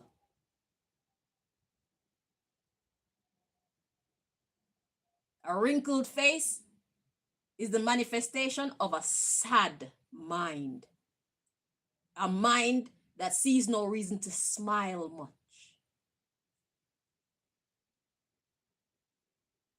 A life which has no reason to speak much.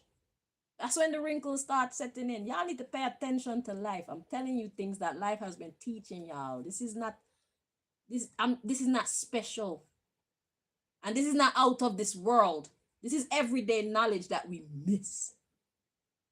Because we're not minding our own bumbleclot business. We always focusing outside. In the past. Or in the future.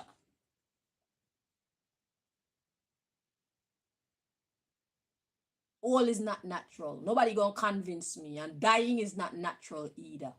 It's not a natural, inevitable part of life. It's lies. In the Bible, it tells you Shem had his first child at 530 years old. What kind of condition your body? And if Shem was 530 years old, how old was the child's mother? Y'all want to bring me this shit about menopause. Want me to accept it as a natural phenomenon. Never. When you live in a society that put money over every bumbleclad thing.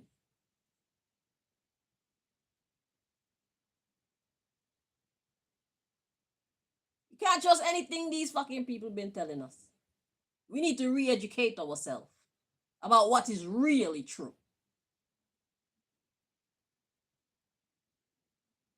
So we can escape death.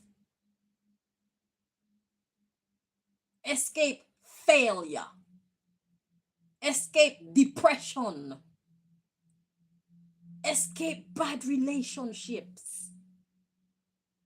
Escape misery. Escape anger. Escape helplessness. We are magical beings.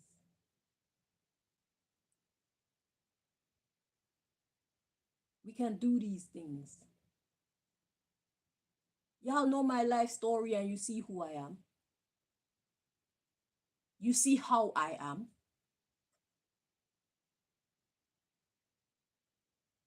My life is not normal. Right now I can hear the gas inside there and it's been bothering me, but I'm just not giving it my attention. Because God gonna have to work a miracle. I'm not giving these people power over my life. I open my door for fresh air when I want to. Not because they're pushing me to. So if they're gonna kill me, they're gonna have to kill me. Or else they're gonna learn to stop fucking with me. Because I don't budge. Because I have the right to life. I have the right to have peace. I have the right to be happy. So they need to back the fuck up. So if they're gonna do something that's meant to hurt me, I'd rather stay in it and allow them to rather than me keep running. Because if I keep running, they're gonna keep chasing and pushing. So we're gonna nip this shit in the bud by me opening the door when I feel like it. So if you feel today that you want to hurt me by turning on these poisonous gases, then fucking fumigate me. I don't care. Because your judgment for doing that, fucking with me, is going to be worse than whatever happened to my body as an effect of these gases. That I know. And you will regret it. I can feel it on my skin. I can feel it in the air. I can feel it on my face. But I don't care. We have to understand spiritual law. I understand spiritual law. And what they're doing is a violation of my person. So therefore, I don't need to open the door. I don't need to do anything to save myself. It's like Jesus going to the cross. Jesus knew that they were violating him. Emmanuel knew that they were violating him. Emmanuel, aka Jesus. Or Jesus, aka Emmanuel. Emmanuel, aka Jesus. You're right. Emmanuel is the original name. And they changed his name to Jesus. But he knew that they were wrong.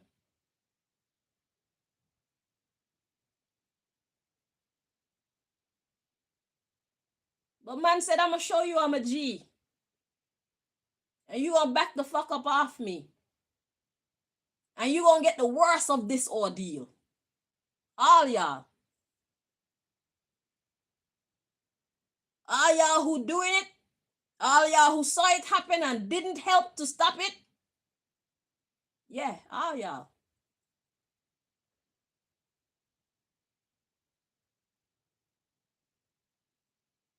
You suffer by association. You have to take control of your life, people. We have to understand spiritual law. That's the foundation of everlasting life.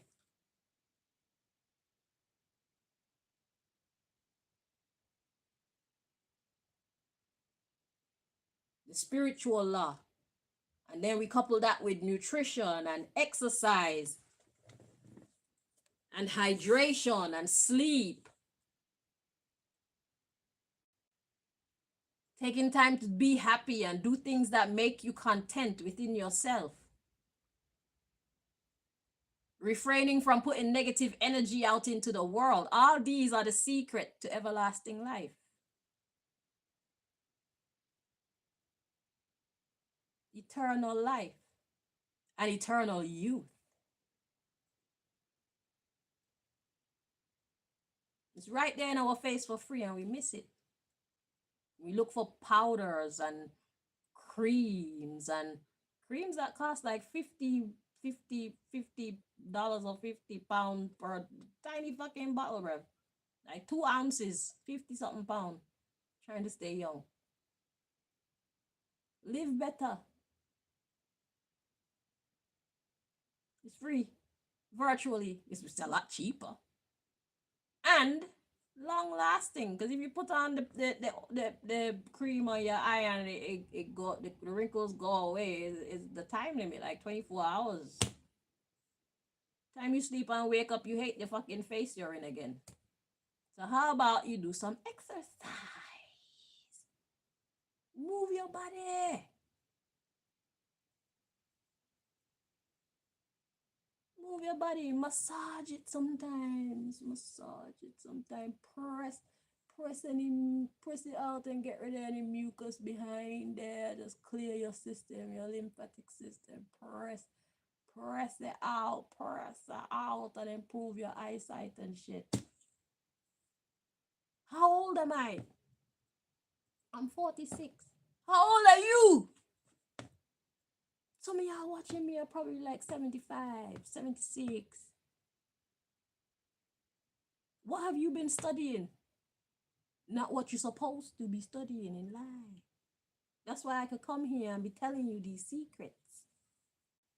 While y'all are off trying to drink baby's blood to stay young and to stay alive and to be healthy. Be a fuckery. You don't want to eat your greens.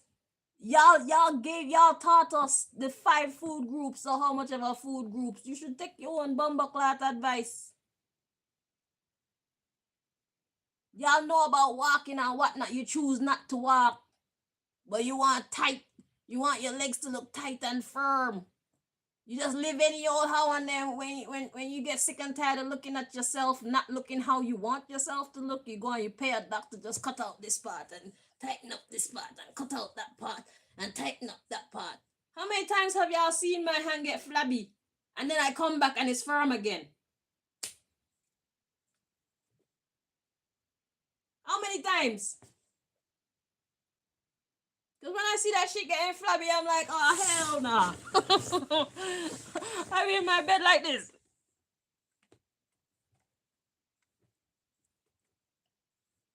That's all. That's 5 of them. And I'll probably stop at 5. And just like that, in a couple days' time, this is tight again. I mean, if you've been neglecting it for a long time, then obviously it's going to take more than that to get it tight again. And if you're like have on a lot of weight and you lose that weight, then you end up with flabby skin and all these things. But I don't know. Do you think that the skin retracts by itself? You know, like people who become overweight and they lose weight, but then they have all the saggy skin. Do you think that over time that skin will actually like firm back up itself? I know people be wanting it to be done quickly, so most people will go and they cut those bits off and get the doctor to stitch it together. But do you think that the skin actually retracts? How are we gonna know? Somebody have to take the experiment in it. Somebody have to have faith and just live with that unsightliness. I mean, you ate yourself to making yourself look like that over years of bad eating habits. So you could do the world a favor by allowing your body to continue on its natural trajectory so that we can see like will that skin actually like firm itself back up. I don't know. I've never been a big girl. I don't know. That's an interesting one. I'll ask Malika what she thinks later. But yeah, so that's a whole mouthful and a whole brain full and a whole everything full. Y'all know how I do, okay? Yeah. So anyway, I hope that this here was a good reasoning for you.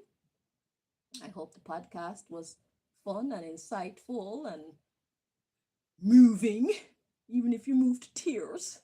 Make sure you move to prayers too. Tears and prayers. Okay? Let's get out this bumbleclot mental prison. Emancipate yourself from mental slavery. See, when we think about mental slavery, we can't just think about what Babylon is doing to us. We have to think about the slavery that we're doing to ourselves as well by not learning from our mistakes. That's mental slavery too. Keep making the same moves over and over and over, getting the same results and not making any progress. You know? So we need to emancipate ourselves from mental slavery. None but ourselves can free our minds. Have no fear for atomic energy. And none of them can stop the time. Imagine. You know, say them can't kill this your prophet. Cause nobody gonna stand aside and look. This is the next chapter of it. This is not the past chapter of the book. Yeah, this is the new world, new time, new world order. You can't kill no more prophets around here. God is ready to reclaim its property. And we are ready to reclaim or to claim our inheritance. God said the meek shall inherit the earth. The earth was once the devil's playground, but then the book said that the meek shall inherit the earth. And God is ready to inherit. So therefore the meek is ready to inherit. And that's why I've been appointed Officer Green. Judge Green, Officer Green, Lawyer Green.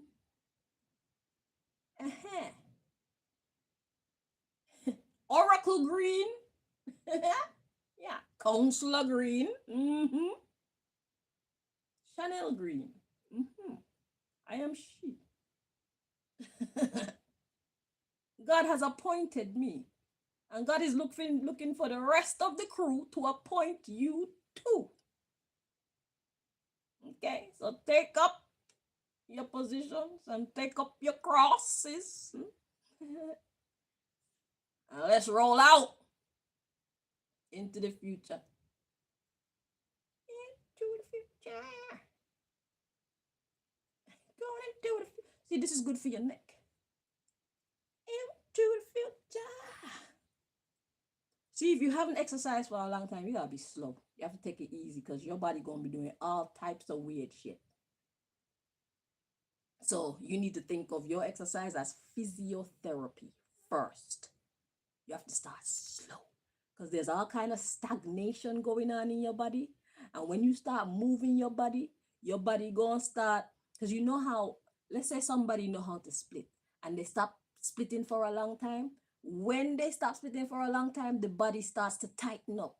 So if they try to go split, they're just gonna hurt themselves. So now they have to kind of retrain the body to stretch. Your ligaments have to get stretched again, slowly, slowly, slowly, slowly, slowly, and with dedication, that they can be able to do what they used to do. So if you are a person who has not been consistently exercising, you need to approach getting back into moving your body like that. Be very gentle with yourself. Okay? It's imperative, or else you're going to end up in the hospital and you going to say that Chanel was telling you shit. You're not going to say you did it wrong. You were trying to do too much too soon. When that is the actual problem. Don't act like you've always been moving. You have to go slowly and gently with yourself. Loosen back up your body. Revive your body. Talk to your body and say, buddy, we got work to do. I need you to work with me. Slowly, slowly. Stretch, stretch, stretch, stretch, stretch. Slowly, slowly. Get your body back into movement. Do not try to do too much too soon. If you feel resistance, stop. Because in my young age, there was a time when I couldn't do this. Because there was so much build-up, because I get stressed here. When I get stressed, there's a build-up of mucus and tension and gas, and everything just seems to get stuck here. So when I was younger, before I recognized that myself, I remember trying to do a head roll when I finally decided, because you know the body tells you what it needs naturally. So now I'm trying to do what the body needs naturally. And when I get here, I'm stuck. I'm like, what? I had to actually bring my head up over that spot and go back to continue the roll. Okay? So, and that's me as a young woman. I'm only 46 now. And that happened when I was probably about 24, 23, 22, something like that. So it's how you treat your body. I started getting gray hairs at age 27. Stress did that. So gray hairs are not natural. It has nothing to do with age. The body malfunctioning is not natural, because sometimes my legs go wrinkly too. If I don't exercise my legs start getting wrinkly, and that don't have nothing to do with age. That's been happening to me since in my 30s. Because I really stopped moving as much as I used to in my 30s, and I started to see how the body actually respond to my newfound lifestyle. Because I was the type of person that used to walk everywhere. I used to go to the mountain and help to cut down things and plant things and reap things. So I used to get natural exercise. Okay? And Montserrat has a lot of hills. So your body have to be strong to walk up them hills. And I used to love just walking up the hill or walking down the hill. So I had a natural, good, strong body. But then when I came to England, I was a lot less active.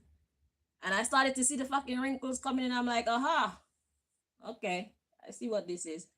And when I was 27, I used to have man problem. And that's when my gray hair started to come in. So I related gray hairs to stress. Gray hairs related to stress, not age.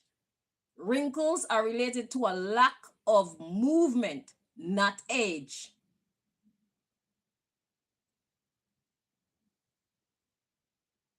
Arthritis and stuff, I feel like that's a buildup of mucus and all these things in the joints. Because they be telling us, don't crack your fingers.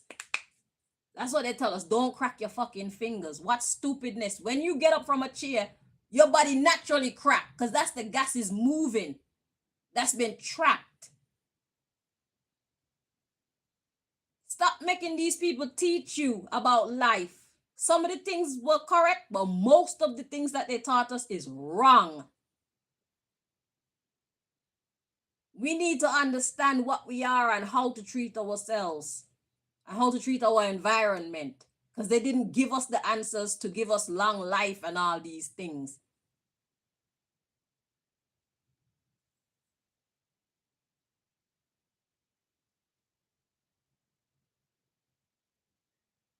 God encourages long life. Babylon encouraged death. And we've been living Babylonianish up until now. Babylon has been our motivation, our inspiration up until these times. Strong. It's time for us to or deprogram their nonsense from our lives and from our minds.